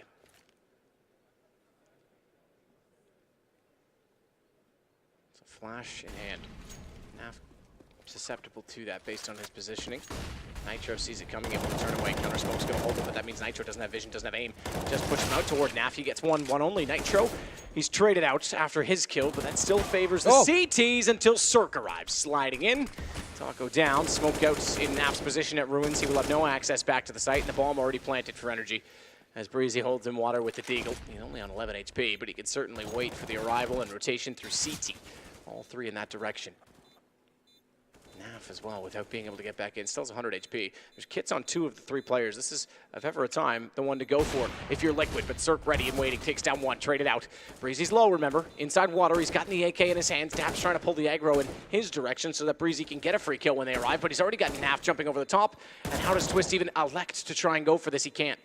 Time's gone. He's got to back away. It's another round. 7-3 for NRG. Daps wants to get his hand on that AWP if he can. Not able to pick it up or find it in the fray. But for good reason.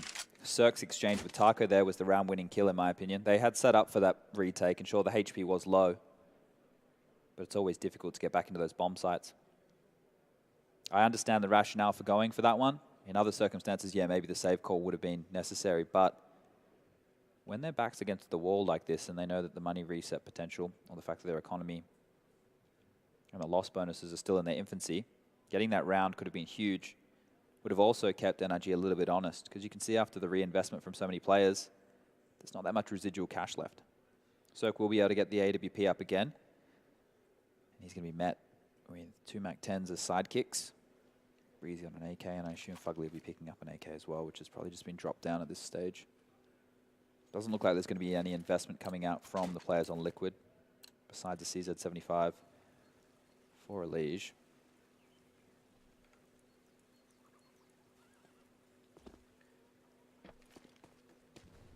He's going to play aggressively now that they have these CZs. Twist holds off top, maybe with the M4, perhaps looking for the Astralis round against MIBR. Everyone just rush the smoke. Actually, they're going to boost Twist up, try and get a little bit from this. It's not a bad idea. The problem is that where he's positioned, he can't quite see far enough into the corner to catch out Daps, who's currently sat there. It was really interesting just to see Naf's position over towards B. He was playing back in CT spawn. I guess just spotting for information. But now that Twist has done his little distraction, over towards mid and said, hey, the M4's over here.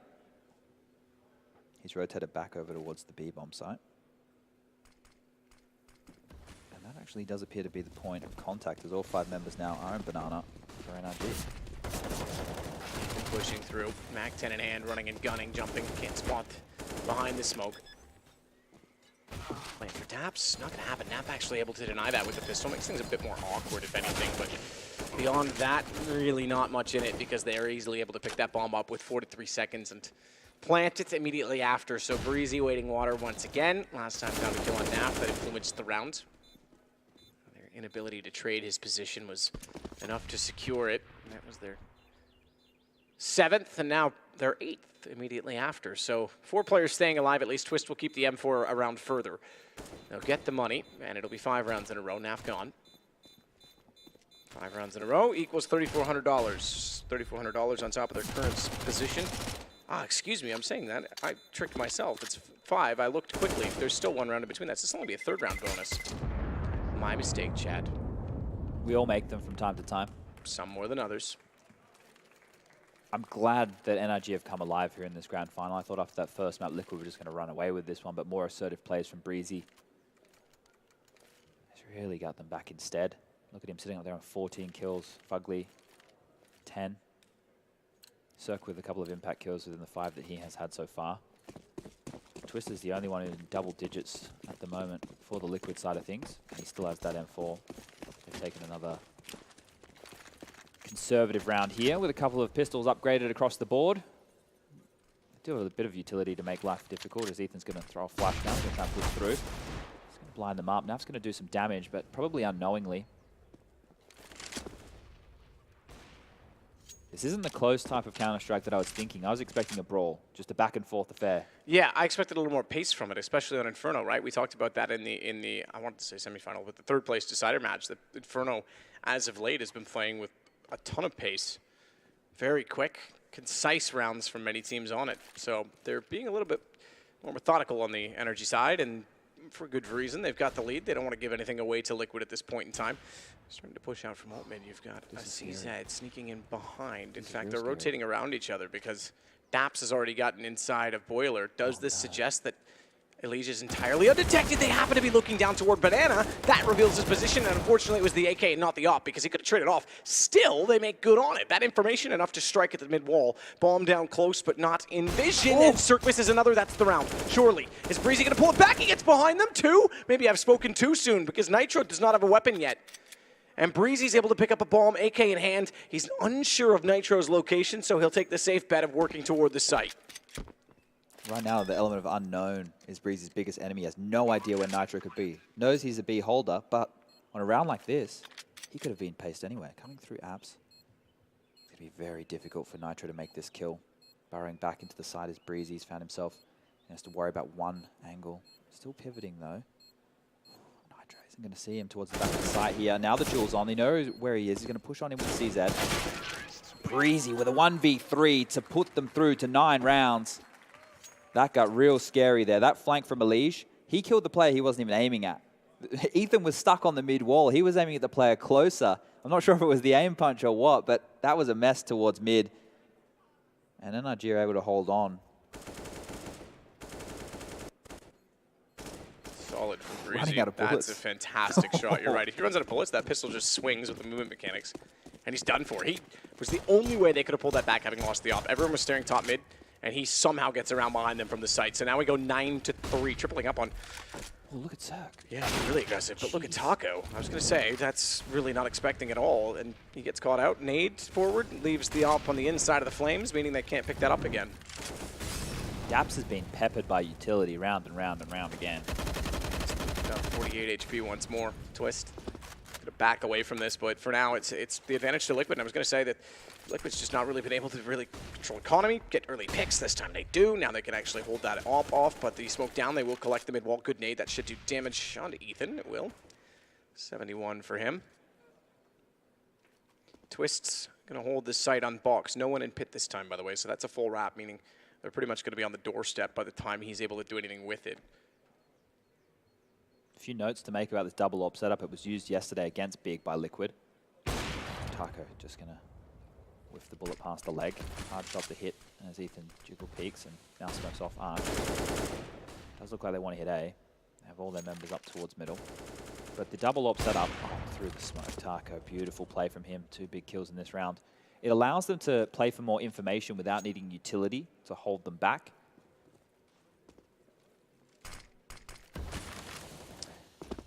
Drops off box. All good hands. Twist. Already inside the sights. The op from Naf. Taco, excuse me. I saw Naf get a kill. I saw Taco fire. Apparently that man died before the bullet landed, but he does follow up to find Ethan. As we look into Mother Nature. Is that a flower pot? Just quickly, we saw, once we knew the double orbs were out, in the hands of NRG on overpass, the pace change came in very quickly from Liquid. They went straight for that B approach, locked them out. Let's see if a similar thing plays out here now for NRG. And it has rewards, given that this is not round 15, it's round 14, so they would still get a reset. It is a flower pot. Look, we were inside of the earth, Chad. Mother Nature. Cruel mistress. That's all the right answers. Were we inside the mother? That's, yeah, I don't know how that works there. Naf gets Daps. Not before he could find Nitro, however, so it's still a 1-for-1, which certainly favors the offense. Gun juggling the AK back. He'll keep the AWP in play as well. Cirque, speaking of AWPs, starts to probe out the top side of mid. Remember last time he was caught off by Taco. He was reverse side, and this time he's sneaking up the wall, but they're going to give it up. They know that they got to pick over toward B. Let's see what else they can establish. Taco's standing in such an off angle there. Naf can definitely use this big green. You know, we've seen him pick it up from time to time again when they need it, so he needs to stand to deliver here. Backs away, smoke down. Liege with only 1. He's easily able to trade off of that, meaning we've now gone to 3-on-3, but more importantly, the bomb gets planted because smoke ruins. Means Naf's vision is ruined. He won't be able to see anyone inside. Ambitious lad as he goes to fire through the Virgin Mary. Couldn't Save's been called. Quite call it. You say that, but they're going to go for the boost. It looked like they were fading off it, so they're going to boost an op up. Come on, lads. No availability to Emo. Fugly up close in water. Check toward Banana. Now maybe the save is the call because they're going to get caught out. The hard part is once you're committed into ruins, how do you save? Well, smoke will certainly help. Fugly wants to spray into it, but they'll get away. He's chasing too. He wants these kills. Yeah, Fugly. Twist will counter that off and get an AK. The second one, though, does he that op? Just barely gets around the corner, but now it's going to hold on to a 10-4. This is the reset we talked about. It is late, and both teams' money is well and truly in the bin. You can see the compromise Daps had to make in the last. He only had a Mac 10. Sure, it opted in an opening frag. That gave them a chance to make a 4v4 work over towards the B bomb site, even with the 2-2 split coming out from Liquid. But NRG are in a great position now to grab 11. Everyone's got AKs. They still have the AWP on Cirque.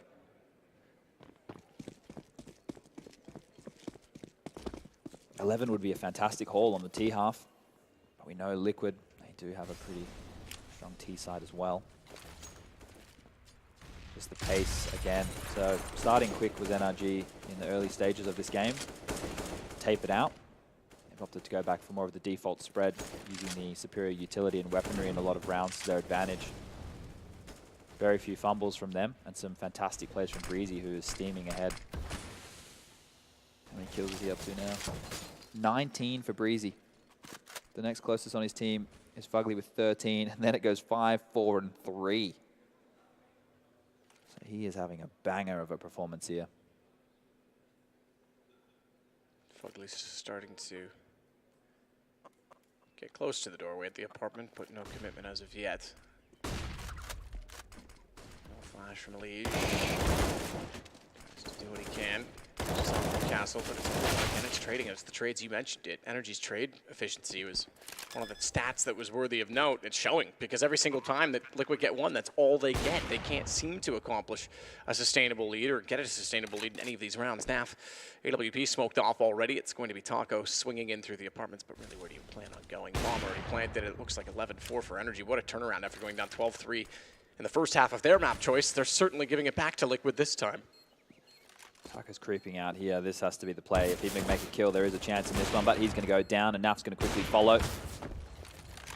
Has a kit, but not a hope in the world in this one. It will be 11-4, as you mentioned. Oh. Okay. Daps gets one back, but there it is. That's the round.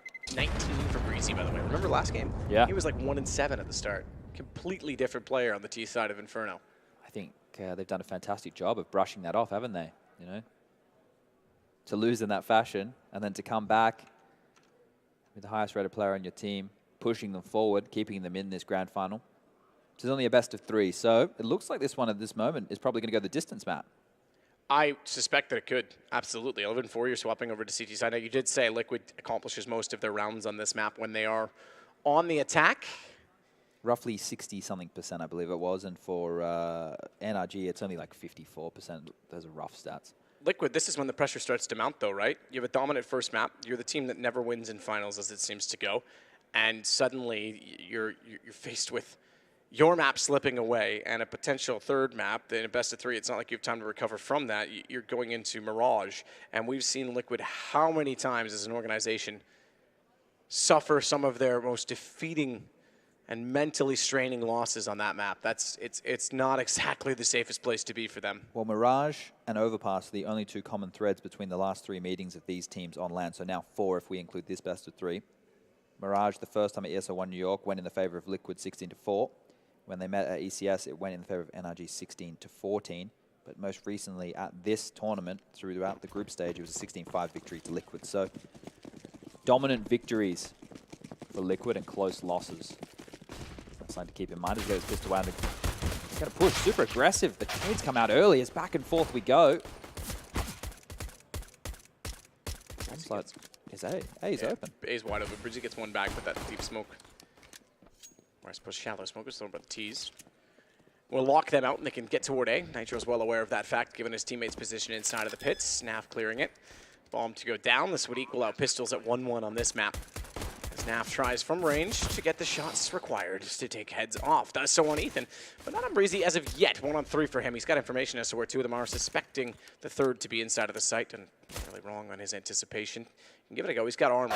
No kits. Doesn't even matter. No head armor. Naf's got that shot quite easily. At this point, if you are playing NRG, I suppose most teams will be very conservative with their T-side approach, because we've seen them time and time again go for aggressive plays together as a unit, and it happened again.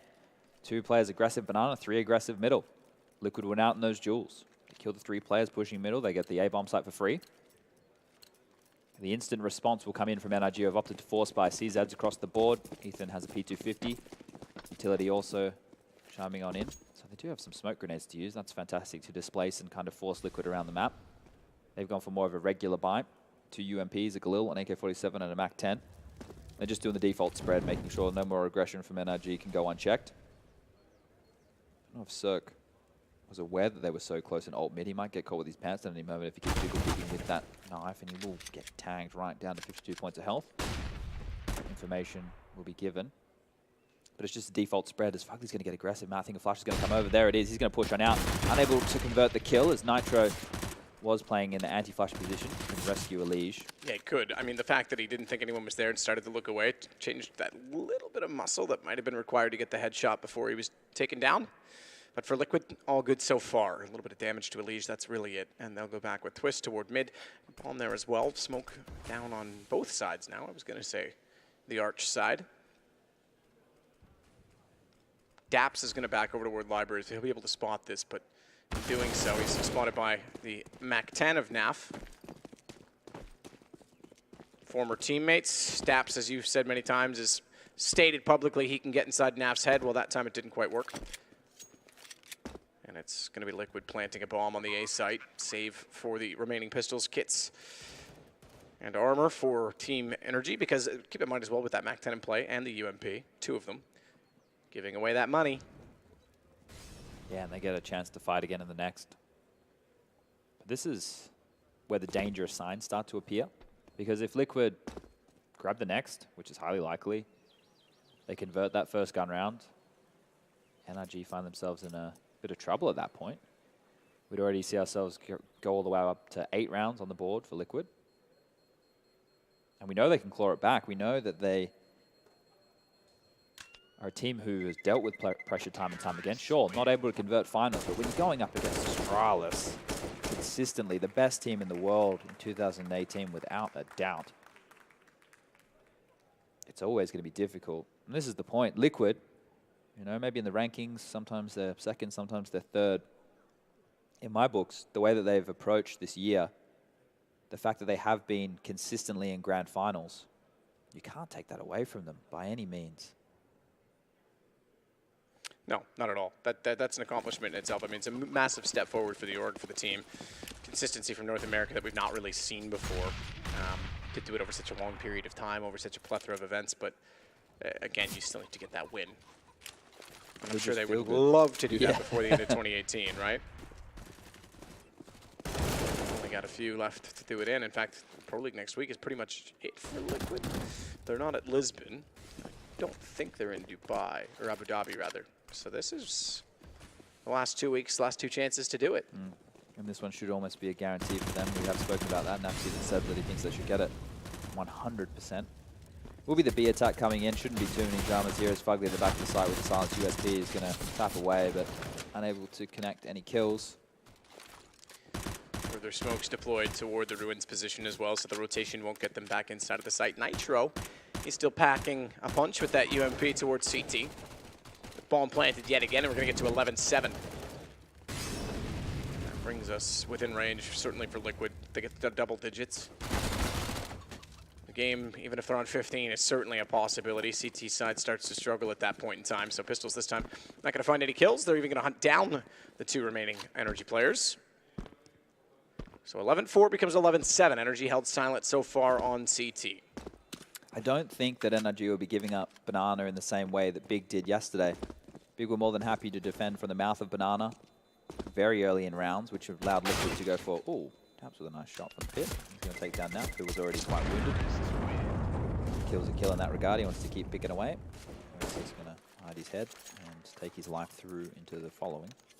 But back to that Banana control. They were able to get it very easily, and they were able to execute a lot of the time. There was some really good retakes coming in from Big yesterday. But I'm curious of the approach of NRG here, because this is a very important round. The tactical pause has been taken from Liquid. You can see Zeus is talking through, very animated. The motion of throwing nades. His teammates aren't looking at him, but we're definitely getting the gestures. Yeah, I always love when they're very animated and the players just aren't even turned around. Looks good for us. It looks great on camera. It's all about camera. Show me that good side. Blue steel, flex it, baby. You know exactly what I mean. Don't pretend. You work it for the camera, Chad. I've seen it. AWP in the hands of Cirque here. Only 1 kid on the board, so keep that in mind as this round progresses. It's going to be 3 players over towards the top of Banana. Nades will be thrown in between smokes. Ethan hits past 2, and they've already traded out on the Fugly on the side, so this has to be huge as Ethan stays very composed in the flurry.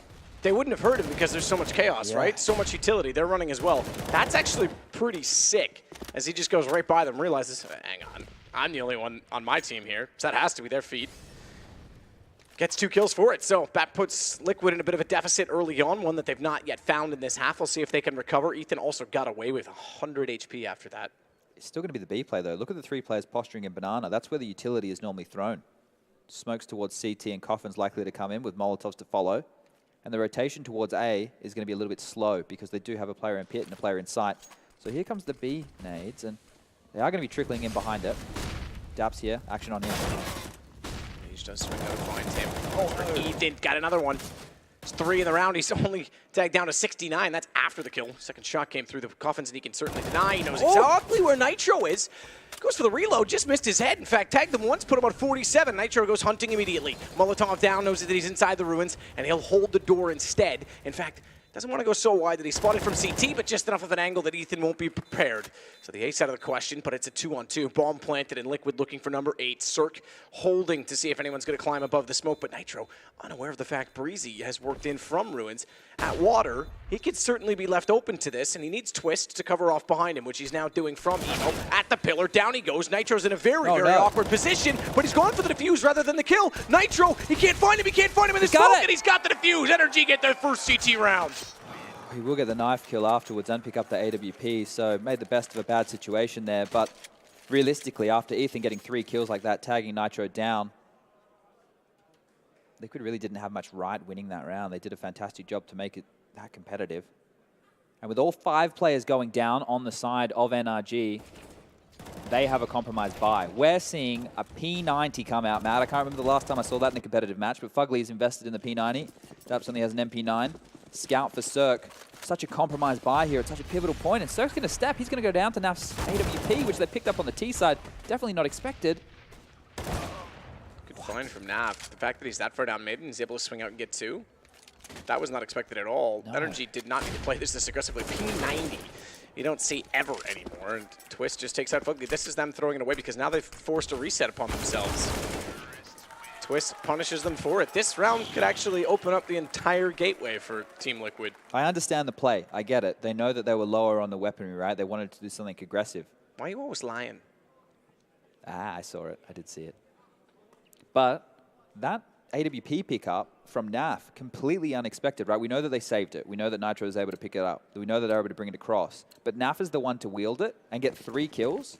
We talk about the fact they use this weapon as a utility, right? We talk about the fact that they, you know, whoever's feeling it or whenever they see it's necessary, well, Naf, for whatever reason, is feeling it. And his impact was definitely felt. As you can see that now NRG have had to force buy. Cleaned out the piggy bank. Only $50 left for 4 players, and Breezy has hit rock bottom. Go. Trying to spam down anyone inside of the apartment position, no one there on the receiving end of it. So NRG back to the pistols that they've pretty much given themselves with some questionable tactics. Last round, Nitro backing off. Ethan prepped with a flash. Fugly inside Orange's 1.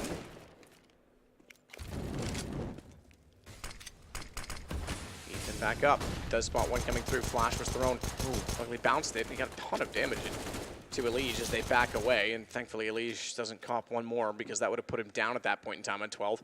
And look at Fugly going through. Wants to go after it. Flash is thrown. Snapped away from it. I wasn't sure if he was going to spot it. Wow. He did. Yeah, he's got Taco. That's bomb as well. He's now going to push down. Oh, Sees it. what? He's got another. That's a huge problem for them because look at the time it's bought. 38 seconds.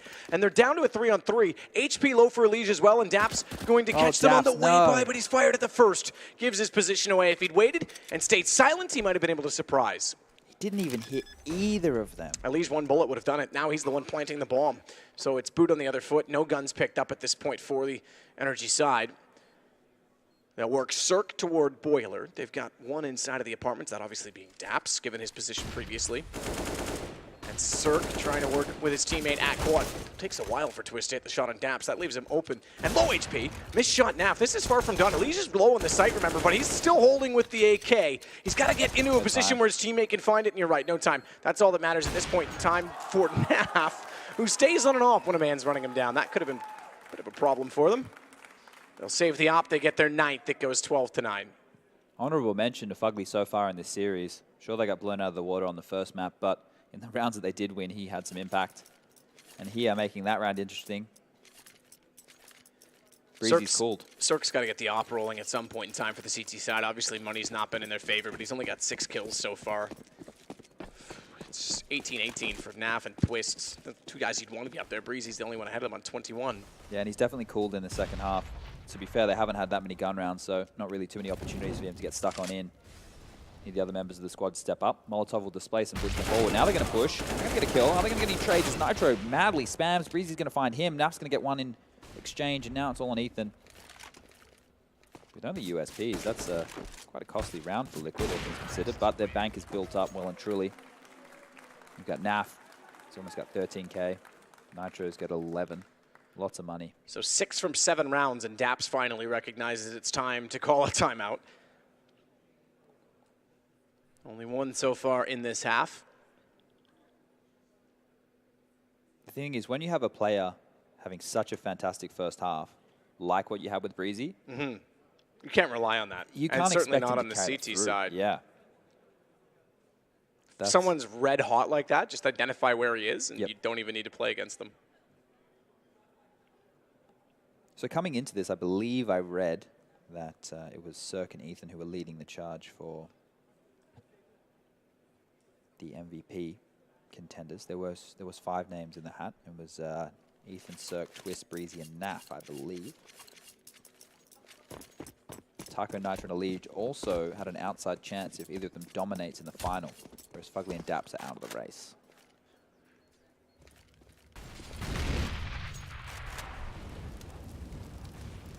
Now we finally get guns again. But once again, it's a compromise buy. 2 Famouses in play.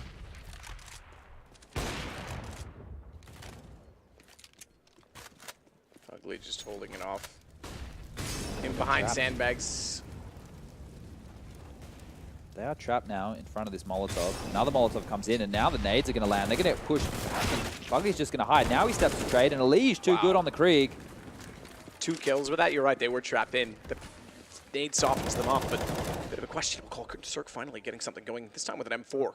Through the smoke, finds Nitro jumping across, and a secondary kill off-site. That's on Taco. Furthermore, they've got Twist. Now, those are both on A. It'll confirm the fact that they're over there still, but it does mean the retake is more possible. They've got a smoke for Daps to get on top of the bomb, an incendiary to lock someone out, potentially Banana, let's say. They're not there right now, but potentially. And a secondary smoke for Breezy, so they can actually make this very awkward considering there's no utility left at all on my God, the Liquid side. Elige finds 4 in the round, 2 more on that Krieg, and Naf will shut it down. Yeah, that's right. Zeus looks out at the crowd and Hale above because it's now 1 round between them, 12-11. Something that felt they were gifting NRG. Hey, we're going to push apps. Hey, we're going to push mid. We're going to make this interesting because guess what? We got a Liege on the Krieg in the back of the site, ready to pump your heads. Look at this, pushing on out. The 2 big kills to kick things off. 1 and 2 to seal the deal. Liquid are firing now. Look at the money again. NRG constantly battered, constantly beaten down to these pistols, and they're not finding the success. One of the things I attested to American sides ever since we had a Cloud9 team with all that flair is the fact that they can brawl with these pistols while Liquid are making them look silly. Both North American teams obviously respectively. Elige from behind the flames, scopes on in, gives himself a bit of an easier view. And now Fugly left on 16 points of health. Not a lot he's going to be able to get away with in this position. And go back to, again, the reset that NRG pretty much suffered in the 4th round of this half. Nitro swings in, does take down Fugly. They try and push the smoke, but nothing to be done by Breezy, and Elige finds kill again. 2nd in the round for him once more. And Daps and Cirque aware of the situation. This is a tie game. Liquid turned this around from 11-4 to go 12-12. And as fittingly, they've done so on the T side where, you mentioned it, they get the majority of the rounds. So obviously they're very well drilled on these takes. Push back down from Twist, goes hunting. Doesn't want to give away an AK, so he's got lots of teammates there to trade off this. Spots Daps? Didn't spot Daps. Thought maybe he might have. Maybe he might have, could have possibly, but it's the X-ray misleading. Look at Nav, he's even like free-firing it. Here becomes the question, what's the answer from NRG? I think they're a question knowing their answer. That's just a line from Jets to Brazil I wanted to use. I don't know what it means. I'm trying to theorize what they can get away with here. They're giving away so many opening jewels. They're not getting really map control. The only time that it looked relatively competitive was when Ethan was able to push through the smoking banana, and that was more of a one-off type of play, right? You don't really see that happening every round. You can't bank on that. That's situational Counter-Strike. That's not an approach. The AWP will be back in the hands of Cirque. The M4s are out to play. But what can they do differently here? 3 towards banana again.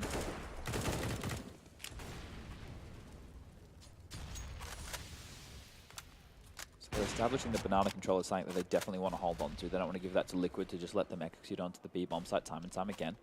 But this approach from Liquid, waiting out the utility, is fine. You know, they're very passive over towards Apps and Boiler right now. They're not going for any crazy individual plays.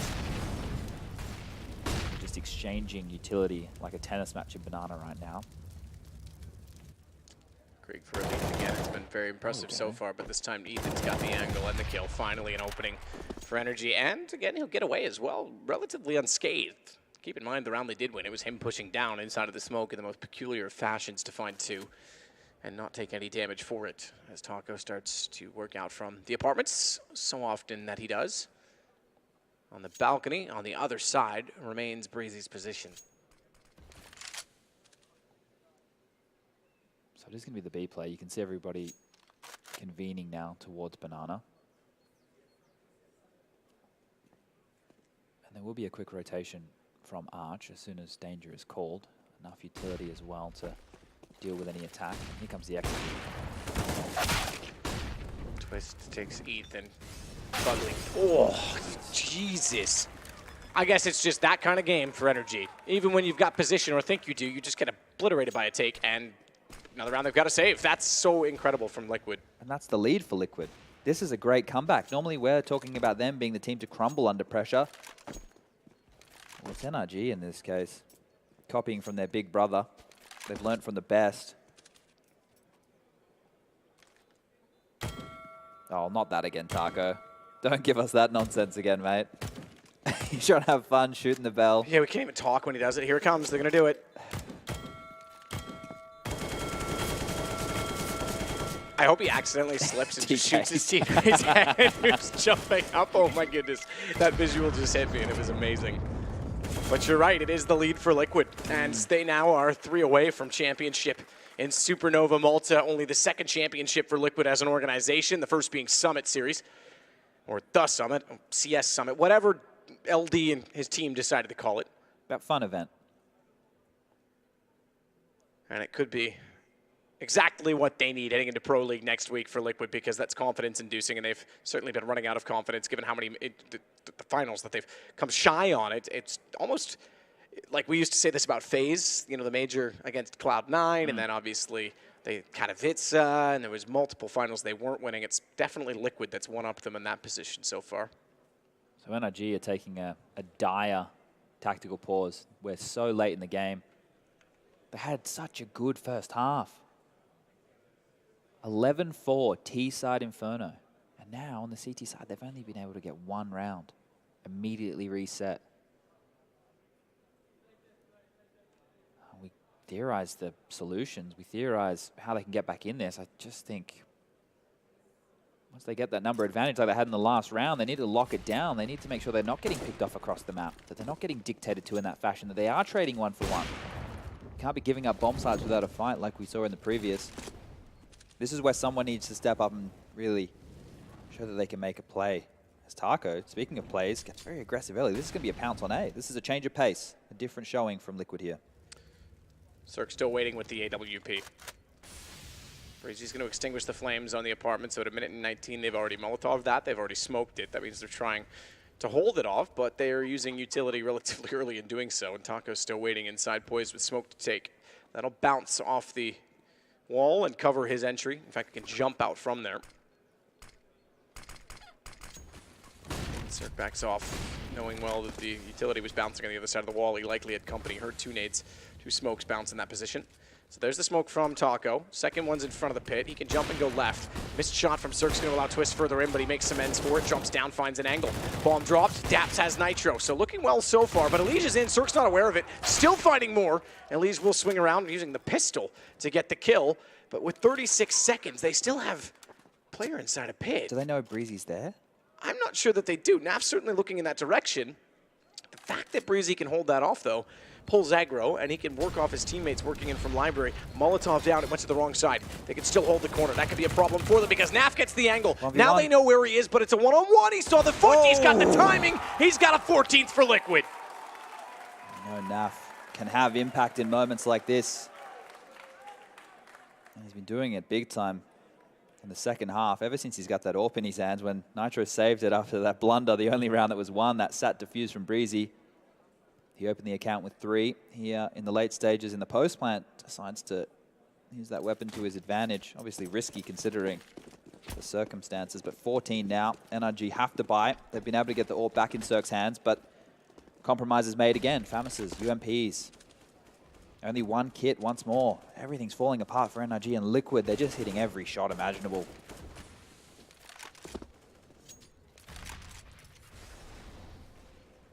Daps to do the damage.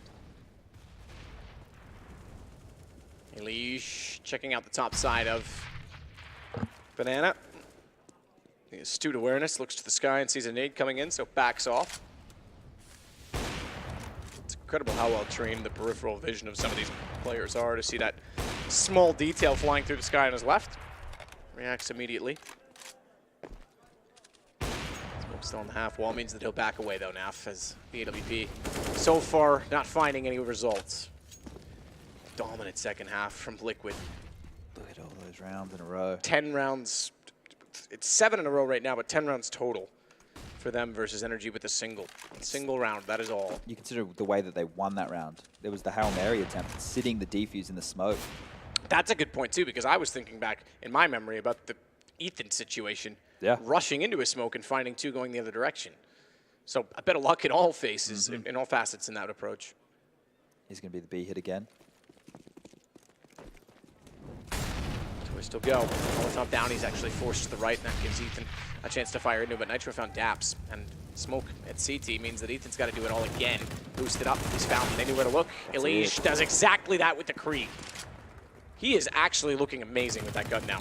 I was questioning, I brought up the stats. Are they better with that gun? You looked into it. I think they have to be. He's looking really to be his old self at this point in time with that weapon. And it's another round. It's going to be championship point for Liquid. Breezy wants to hold on to the FAMAS, Cirque, and the AWP. NRG are rolling over here. No one's been able to step up and have any crazy individual plays. Let's see how many kills. Breezy has 23 kills. I remember at one point saying that he had 19 or 20 within that first half, so he's not getting anything done. Cirque only has 10. You know, I spoke about the impact that's necessary. We're not seeing any right now from anyone on NRG. It's one-way traffic. They're trying to chase, they're trying to hunt. Snatcher going to be able to grab that kill through the box. Almost spams down Cirque. Will hold on to the AWP. They don't have any economic worries, so a chase there from Liquid makes so much sense. And this is the last stand right now from NRG. Someone needs to step up. They need to get the wheels in motion, and it will be a pause. They're going to talk through this. Unless they can solve this. I mean, that's it. You might as well call this. This is not only your map getting absolutely ripped apart and taken away from you at 16-4. It's now a massive comeback. From 11-4 down, Liquid have the lead at 15-12, and a trophy that awaits for them that may even take 2 players to lift. It's so gargantuan. Getting that one on the plane won't be easy. Certainly not. Crowd definitely coming alive for this game. I think there's a lot of Liquid fans here in Malta. Taco tweeting out that he's had a great time in Malta and wants to come back. I agree with that. I definitely would come back here. It's hard not to be a fan of Malta or Liquid, I suppose.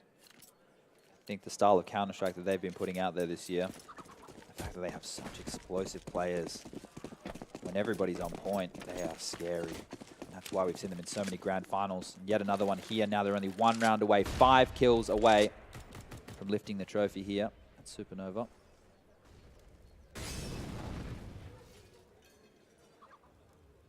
And they're not rushing into it either. They're taking a slow approach.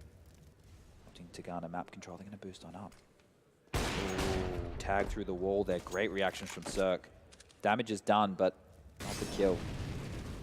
They put a lot of faith in him over towards the B bomb site. He's the solo defender. We do have 4 over towards the A side for NRG. They've opted for a gamble in the last round of the game.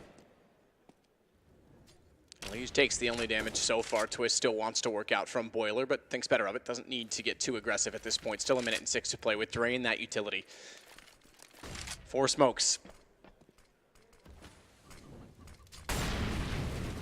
More defensive nade thrown in their direction too. In fact, as we see that there's smoke deployed in front of Twist as well. Nitro's the one with the bomb. He'll stay topside bench.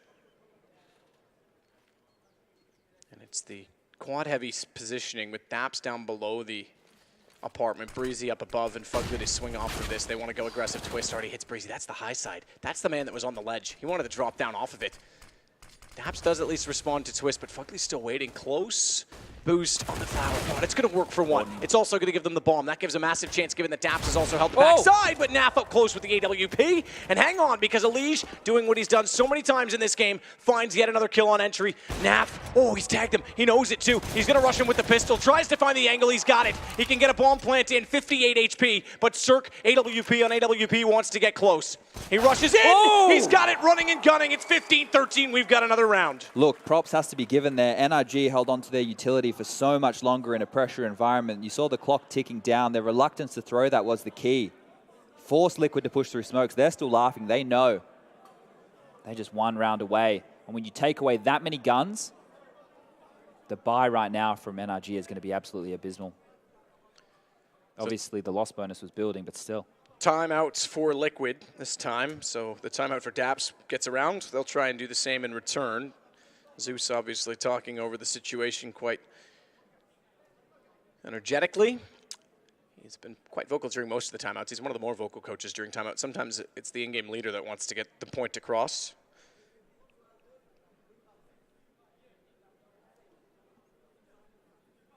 Round 29. It's overtime that NRG's trying to get back to, but like you say, this is not going to be an ideal situation for their money, and we can see that now. Cirque, just looking at the money purchased. He's going to have that AWP, obviously. Yeah, I was going to say, right, he saved that over, so it is on the ground. So it's the 3 M4s, FAMAS, and an AWP. Fugly's obviously lacking utility there, and they have 2 defuse kits on the board this time round. But right now, Liquid are staring down the barrel of their biggest demon. 1 round to lift the trophy. The feeling of being defeated in the grand finals time and time again, that's not something you forget. And they've done a fantastic job on the T side of Inferno to come back into this. We saw a reinvigorated, a re-energized NRG. Look at Naf, this guy. He's the closer. He's the guy who steps up in these moments for this team, gets them across the line. And being assertive again with a T-side AWP, not something synonymous with Liquid at all. And it's going to be the B play. And there's another read, another stack from NRG, Matt. Look at this, 3 players over towards the side. Fugly waiting. Or just 2 this time. Ethan's got the other side of the boost. Fugly's got the first. They do trade it off, but Cirque emerges through the smoke. And resoundingly, it's going to bring Ethan back into it. This is better trading again from NRG. Look at Cirque go through the smoke, through the edge of the boxes, and they'll close the round 2 in a row. And Cirque with 3 once again. Overtime starting to become a real possibility. Round 30, 15-14. And NRG avoid the reset, bring out a double op as well. Obviously, money has been fantastic for Liquid. They don't have to worry. Double AWPs. Cirque stepped it up majorly in these last few rounds. Obviously, lots of pressure to have him anchor B. 1v1 against Naf in a pressure environment. And there with some big kills. Look at Ethan. This is a ballsy play. Stands in the Molotov. Gets burnt down to 53 points of health. Wants to go back for more. Nade's not going to get anything done. He has balls of steel in this environment.